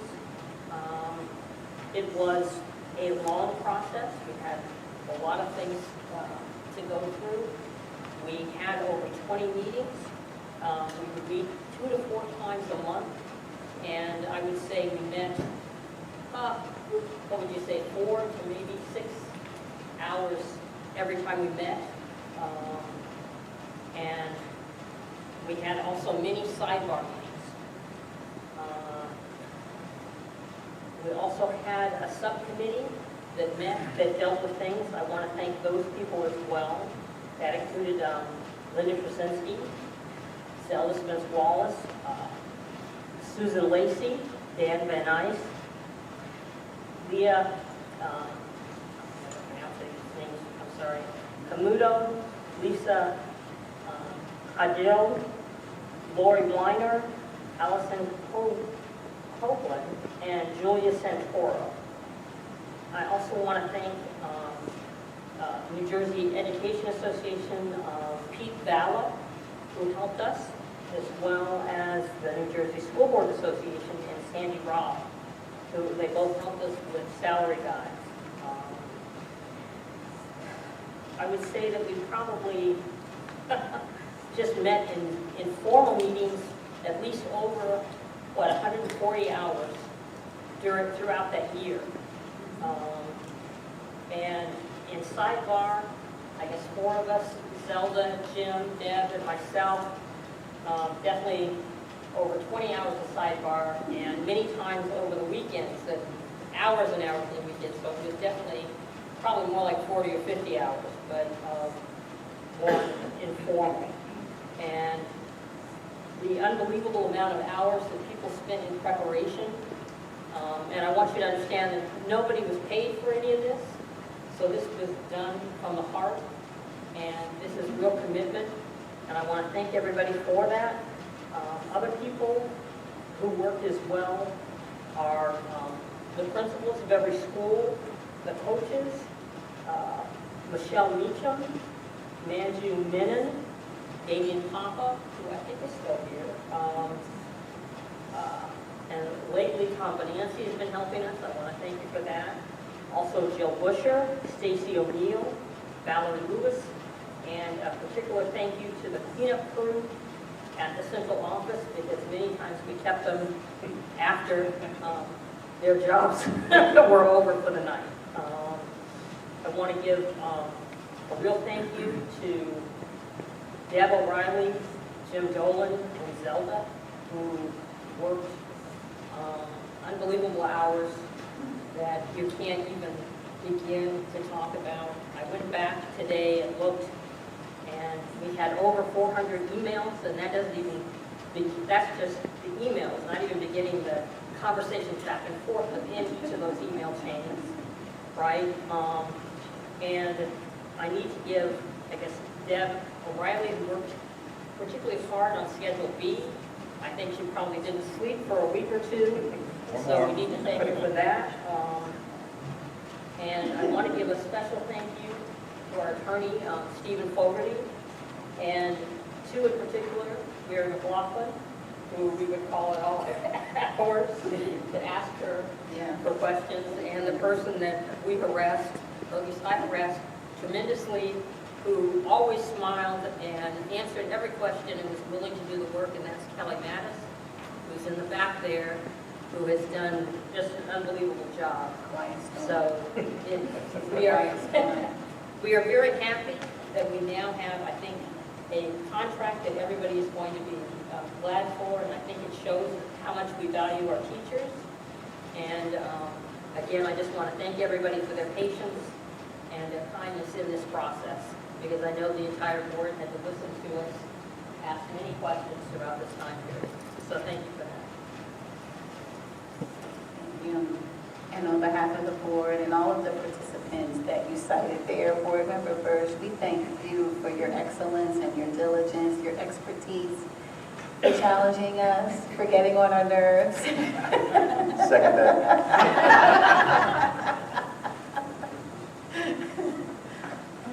Did an absolutely outstanding job as the chair, representing the board, this current MTEA contract. And I think the biggest takeaway I have is how we shared in our level of compassion and empathy, and how that showed up during negotiations with the quality of the contract that we feel we reached, the agreement that we reached with MTEA. So thank you for your leadership. Thank you. Did any other board member want to talk? Any more delegate reports at this time? Hearing none, we will move on to our board committee reports, starting with assessment, curriculum, and instruction. So good evening again, everyone. It's a pleasure to continue to serve on your behalf as the chair of the ACI committee this calendar year. The Assistant Superintendent, Damian Papa, is my co-pilot. We met on Wednesday, November 2nd. At the beginning of the meeting, the Director of Equity, Data and Accountability, Stacy Young, the Director of Curriculum and Instruction, Fiona Borland, and the grades 5 through 8 math supervisor, Inez Serrano, presented new opportunities for middle school mathematics. These opportunities will provide a more developmentally appropriate math foundation, improve alignment between curriculum and the NJSLA, and support an appropriate rigor prior to algebra and other high school math offerings. Next steps include supervisors and teachers completing the standards alignment process. They will be creating scope and sequence documents for Math 7, Math 8, pre-algebra courses, and full-year Algebra 1 courses. A committee will be formed to identify new curricular resources that support these opportunities. These course changes require no additional staffing. Next, the counseling director, Corey Gaylord, reported that the admissions game workshop that was held on October 19th was attended by more than 200 persons.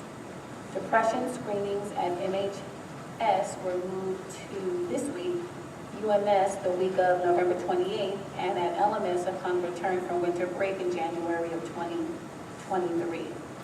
For fiscal year 22, Montgomery has produced 14 National Merit Scholar semi-finalists with 76 students receiving commendation.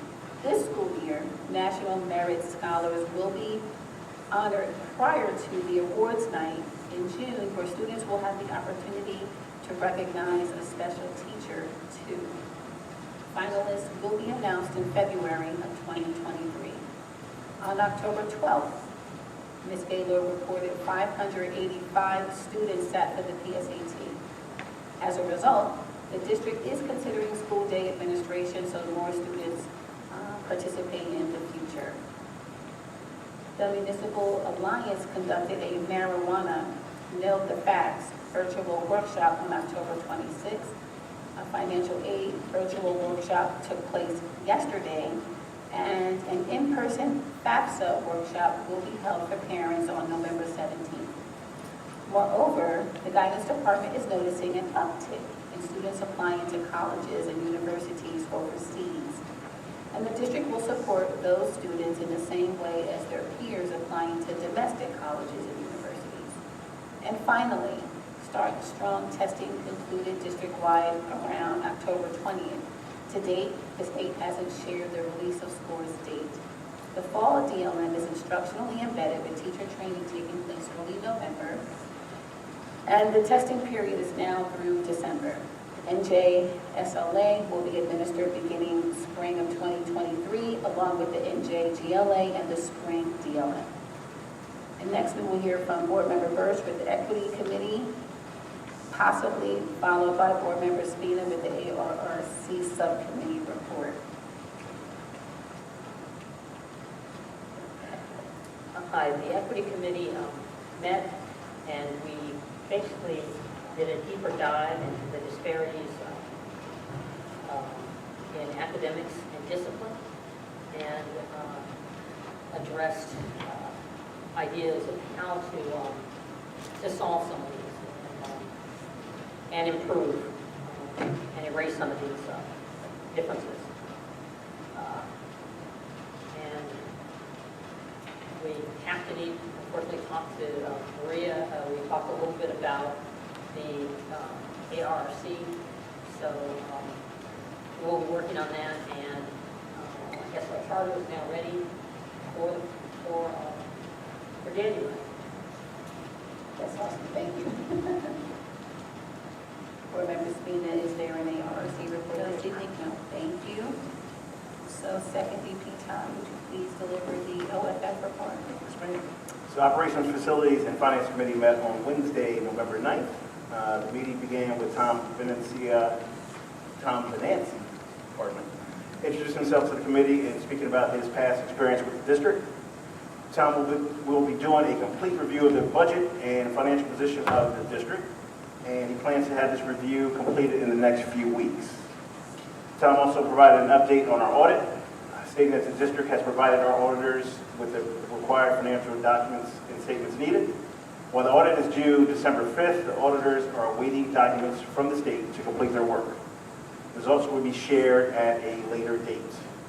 And lastly, we discussed agenda items 3.1 through 3.13, which will be voted on later during tonight's meeting. And that's it. Great, thank you. Board Members, back, you'll hear our Policy and Communications Committee report, and then First VP, Franco Herman, will deliver the Human Resources Committee report. So the Policy and Communications Committee met on November 3rd. There were no changes to the policies we had first reading at the last meeting, so they're moving forward and as agenda items 1, 3, and some related policies that are no longer necessary are being abolished in item 1.4. We have a few policies for first reading tonight that have to do with federal Title I programs. Although Montgomery does not get a lot of money for our Title I programs, it did actually bring up some questions by the committee, which Damian Papa, our assistant superintendent, was able to provide a lot of information about, which I thought was useful just in general, so I appreciated that him attending as well.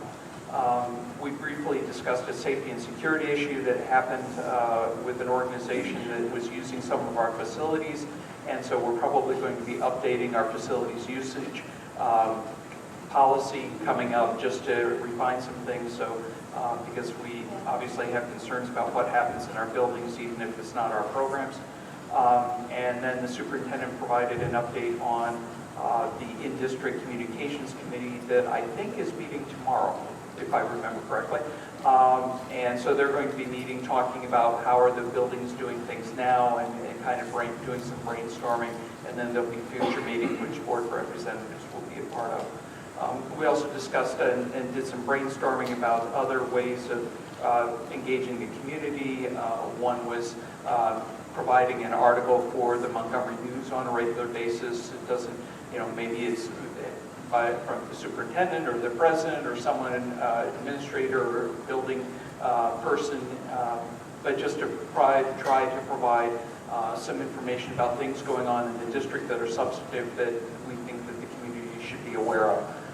Everybody does not come to see the upper middle school school leadership team presentation we had tonight, but maybe that would be an alternative way of getting things like that out. So that was the PCC. The Human Resources Committee met on November 8th, and on top of the usual personnel agenda, we had initial discussions on a potential job fair in January to be hosted in the district. The job fair will be for the recruitment of substitutes, custodians, bus drivers, nurses, secretaries, paraprofessionals. We hope to have more information on the job fair soon, and we look forward to engaging community members who may want to be part of the district. I am complete. Thank you all. in lieu of our officers report, we have a district parent who also is an active participant on our board's Special Services Ad Hoc Committee. And the first report out to the public took place last month by Mr. Christopher Wilson, sharing developments and next steps around the topic of early literacy. And Mr. Benente is going to present tonight and report out on the IEP process subcommittee. Thank you, Dr.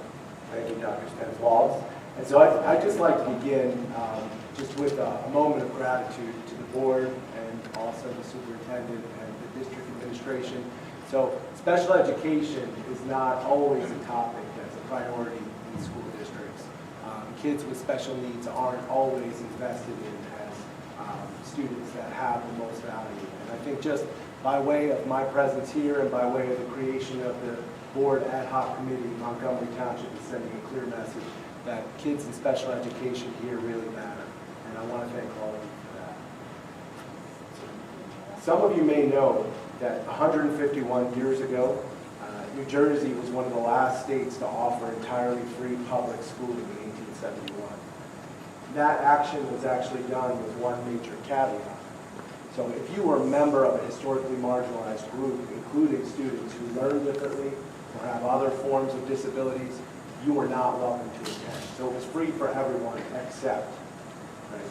And so it actually took 104 years, 104 years of that situation where kids with disabilities were turned away from public school until the passage of a piece of federal legislation that we now recognize as the Individuals with Disabilities Education Act, or IDEA, in 1975, for this population of students to be recognized as having value and being worth the investment of public education.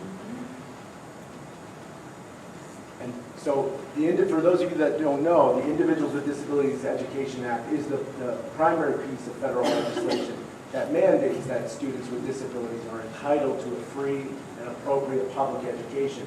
And kind of the foundation of that free and appropriate public education is the development of the Individualized Education Program, or the IEP. And that's really what we're here to talk about tonight. And because the IEP is really, some might argue, the most critical part of the development of appropriate educational programming for special education students. Slide. That is exactly why our ad hoc committee chose this to be one of the main priorities to be focused on one of our two subcommittees. And so our task here was to identify parental concerns from the parent members of this ad hoc committee and for the parents to provide suggestions to the district, including the Board of Ed and the administration, as to what Montgomery Township could do to continue to improve to serve our students with IEPs. Okay?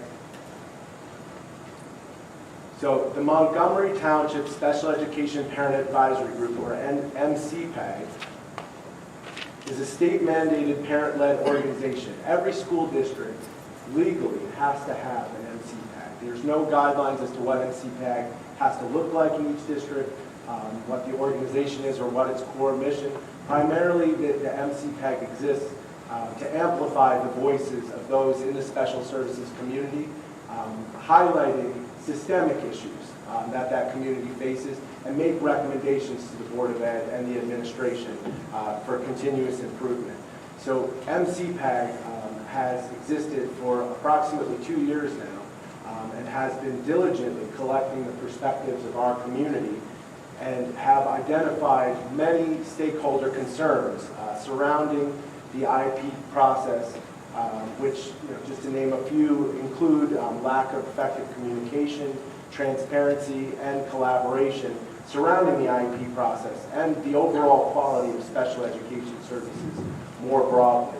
And again, I'm here to say today that our voices have been heard by the board and the administration And as a result, the board and the administration have collectively taken several actions, including the approval of a budget for a district-wide audit and program evaluation throughout the District of Special Education Services. And so this action was critical because we all recognize that the IEP process is individualized to every student. So the issues surrounding excellence in the IEP process are really complicated and really warrant further exploration. And we all agreed as a group that we really can't begin to make systemic and strategic change until we actually know in detail where we currently stand. So that, again, that was a huge development, and my gratitude to the board and the administration for taking that step. So the Board of Education also created this ad hoc committee in response to hearing our voices and our concerns about the quality of special education and the IEP process in our district. And again, have overwhelmingly committed to continue to work with MCPAG and MSEPTA to create all kinds of strategic plans to continue to make quality improvement a priority in our district. Slide. So the New Jersey Administrative Code stipulates that districts must have clearly defined quality improvement plans in special education. And while our district does have these plans internally, there has not been a great effort to share those plans transparently with members of the public in the past. And so moving forward, this will be something that our district is committed to, is including our community in the planning of this quality assurance and then transparently reporting out what that process is and what the outcomes are. So the district has also committed to doing multiple surveys a year of the parents in our district, which is also something that has never been done before in a systematic and ongoing way. So again, another huge commitment by the board and the administration to make sure that parents' voices are heard, which is also an incredibly impactful step forward, I think, towards excellence. And again, and so transparent reporting of these results will be critical, and hopefully that will be available on the district website or through MCPAG for everyone to review. And so the other major concern that's continued to be reported in our district, and frankly in many districts throughout the state, is that parents just don't have resources to be informed about their rights and understand the IEP process. Parents also don't feel supported. They don't feel like they have anyone on their side. And that sometimes results in kind of a perspective that there's an adversarial relationship between parents and administrators. And that is also something that the Board of Education and district administration is committed to address and work on improving over time. Slide. So there are a number of short-term goals that the district hopes to accomplish. And so again, in the near term, the district will be putting out a survey to our community directly from the district administration. And for everyone who's here in person or attending virtually that has a stake or interest in special education, I implore you to please participate in this survey. Right? There's no way that we can improve if we don't know if there's a problem. And so again, it's critical that our community speak up and participate. So we are also committed to surveying our staff in district because their perspectives matter. And I think we've heard many sentiments tonight that confirm that. But in particular, staff in special education have really difficult jobs. And they're extremely committed to the success of our kids. And we want to hear from them about what we can do to make their jobs better and the outcomes for our students better. And so the request for proposals, the original request for proposals for the district-wide audit did not result in a successful bid for an audit. So another short-term goal will be to relaunch that RFP and take whatever steps necessary, do some kind of analysis as to why that original RFP failed, if it was a budget issue or a timing issue or a scope issue. We're going to look to relaunch that and have someone do that district-wide special education audit, and then hopefully have that inform a multi-year plan of improvement with lots of progress, quality assurance progress data that will be collected along the way. And again, just continue to offer opportunities for parents to become informed on the IEP process itself. And so I began with gratitude and just want to end again with gratitude and say while the renewed focus on prioritizing excellence in special education does represent a huge step forward in creating an inclusive, welcoming educational community for all students, we still have a great deal of work to do, and our special education students do not have the luxury of time. Once again, I just want to thank you all, to the board and administration, for your willingness to take on this very important work. We couldn't do it without you. Thank you.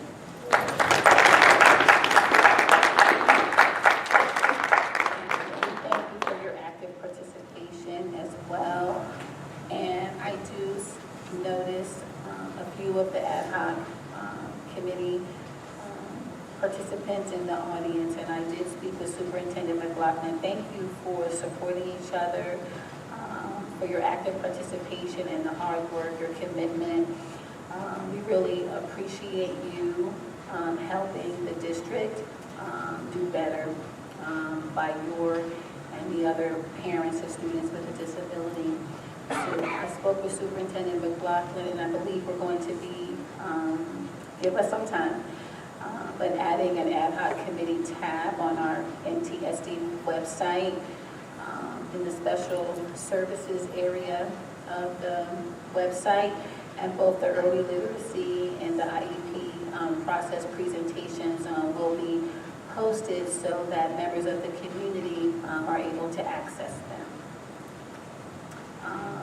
Are there any questions or comments from any of our board members at this time specific to the IEP process presentation? Yes. So I'd like to also thank you for serving on the committee and for all the people that are here tonight that served on the committee and for bringing these things forward.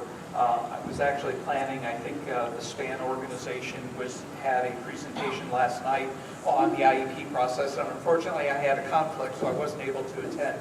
But that's, I think, another way of, so I understand parent outreach and getting people involved, so that's useful. I think it's a great idea to have the presentations available on our website, and maybe it's even a place where we can report out, kind of status. There's some things that the district has said, we're committed to doing, and so maybe it's a way of kind of tracking that. But otherwise, thank you, and thank you to our officers for bringing that forward. Tomorrow night at 6:30 p.m. Actually, the SPAN event. I was wrong. I thought it was last night. Okay, I can attend. Thank you. Okay, great. Thank you. Board members, respect any others? Okay, great. Hearing none, we'll move on. So there are two meeting minutes requiring approval this evening. They are the October 18th, 2022 business meeting, as well as the October 20th executive session meeting. So at this time, I'd like a motion to approve these two meeting minutes. So moved. Second. All in favor? Aye. Any opposed or any abstentions? Yes.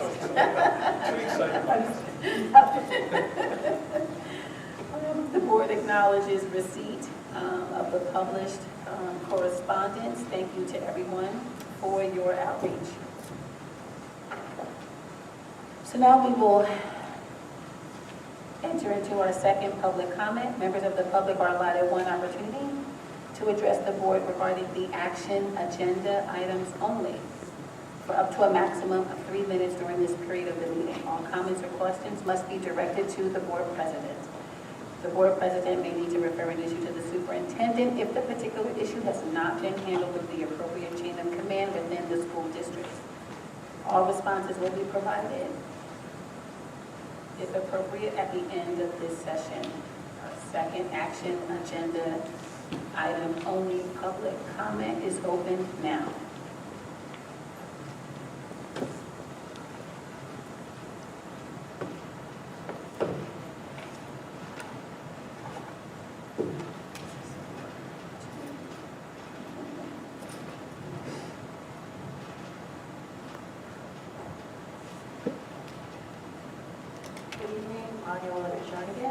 Question in regards to the policies that are being passed by the Board of Education. As I've been following some of the changes, the question that I have is there a way for us to actually redline those policies? So as parents, when we see changes come up, we can see exactly what is being changed in the policy. I think that's something that would benefit the community, because we're sitting here, we're seeing the policy numbers, we're reading them, but we're not quite sure what has changed in that particular policy. So just a recommendation. Thank you.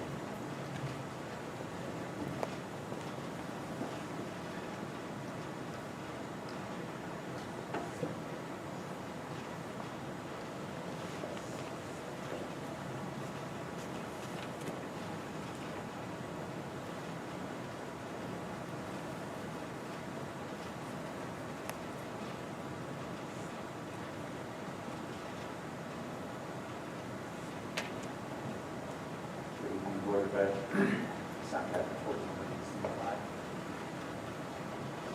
my question is about the MTSD report. Been seeing as I've been coming to the Board of Ed meetings, I've been seeing the continuous. Excuse me, Mr. Hassan. The second public comment is regarding action agenda items only. Could you please identify the action agenda item to which you're referring at this time? What item number is that on the action agenda? Could you inform us, please? The action agenda begins at 1.0 through to 4.3, I believe. I did not look at the agenda. I thought it was everything that was discussed earlier. No, the new business public comment took place earlier in the meeting. The public comment at this time is specific to the action agenda items. I was trying to make it for the meeting, driving to New York City.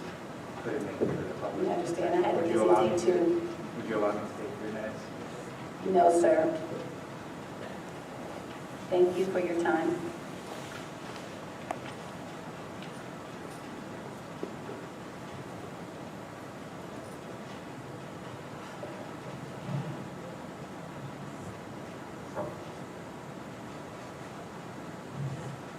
Our second public comment specific to Mr. Wilson.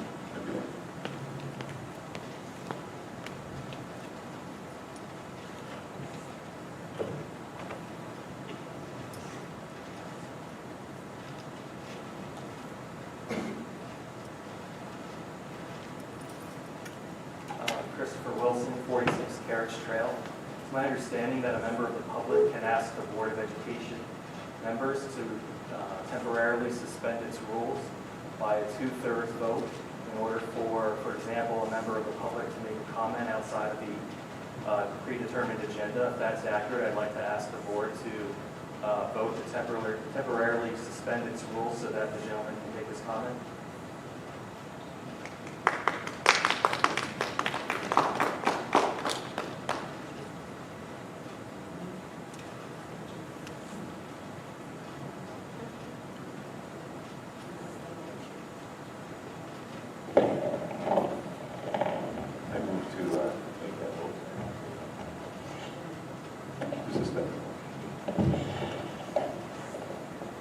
Thank you, Board Member Carlson.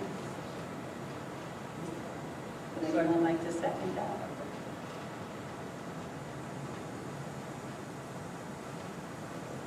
All in favor?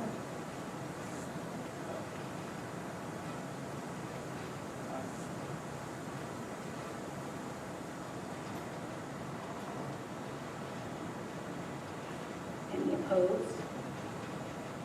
Aye.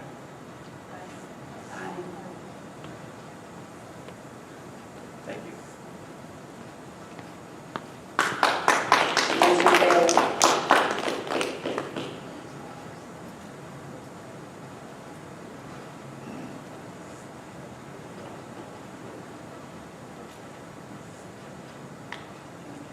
That will conclude our second public comment at this time. So I'd like a motion to approve our action agenda items 1.1 to 4.3. Roll call, please, Board Secretary. Second.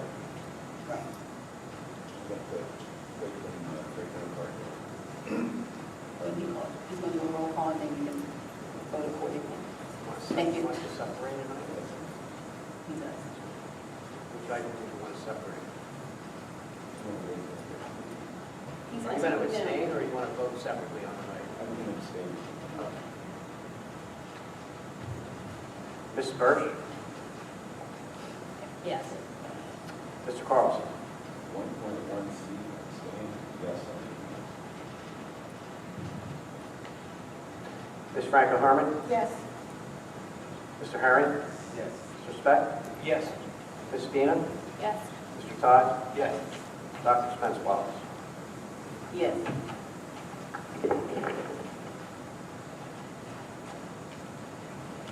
So that motion carries. Thank you, Board Secretary Benanzi.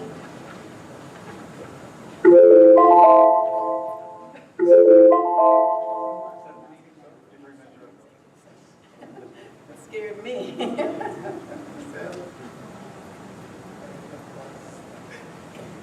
So we've reached the conclusion of our Tuesday, November 15th, 2022 open public meeting session. We're appreciative for all of those that participated. We wish your families a joyous and beautiful Thanksgiving next Thursday. We all really do have so much to be thankful for. At this time, I would like Madam President. Yes, one moment, board members.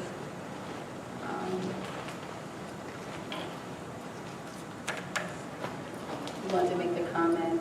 Yes, There was someone that you neglected to thank during your previous, okay, yes. Well, I actually neglected to thank them last month. I had promised a special shout out to Montgomery High School AV committee or club for all the fine work they did last month. So I just wanted to thank them, and I think a special thank out to, I believe her name was Jessica. So I just wanted to thank you for that. At this time, the Board of Education is going to enter into a second executive session, and we would like to inform the public that there will be no action taken, and we will be discussing our superintendent's contract. So it will be to your discretion if you would like to continue sitting here in the public, but there will be no action, and when the executive session ends, the meeting will be immediately adjourned. So I'd like a motion to enter into our second executive session for tonight. So moved. Second. All in favor? Aye. Any opposed? Any abstentions? Great.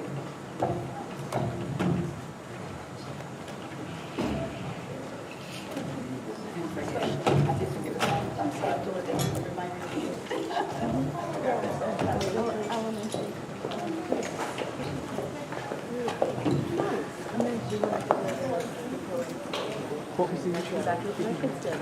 They were there in elementary, and then my 8th grade daughter said, oh my God, college. And I said, wonderful. I totally agree.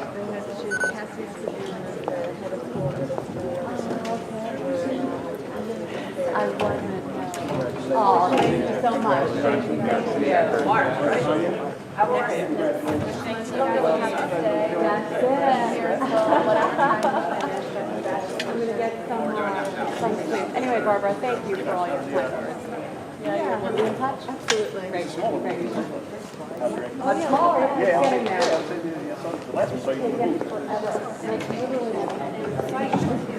Probably not make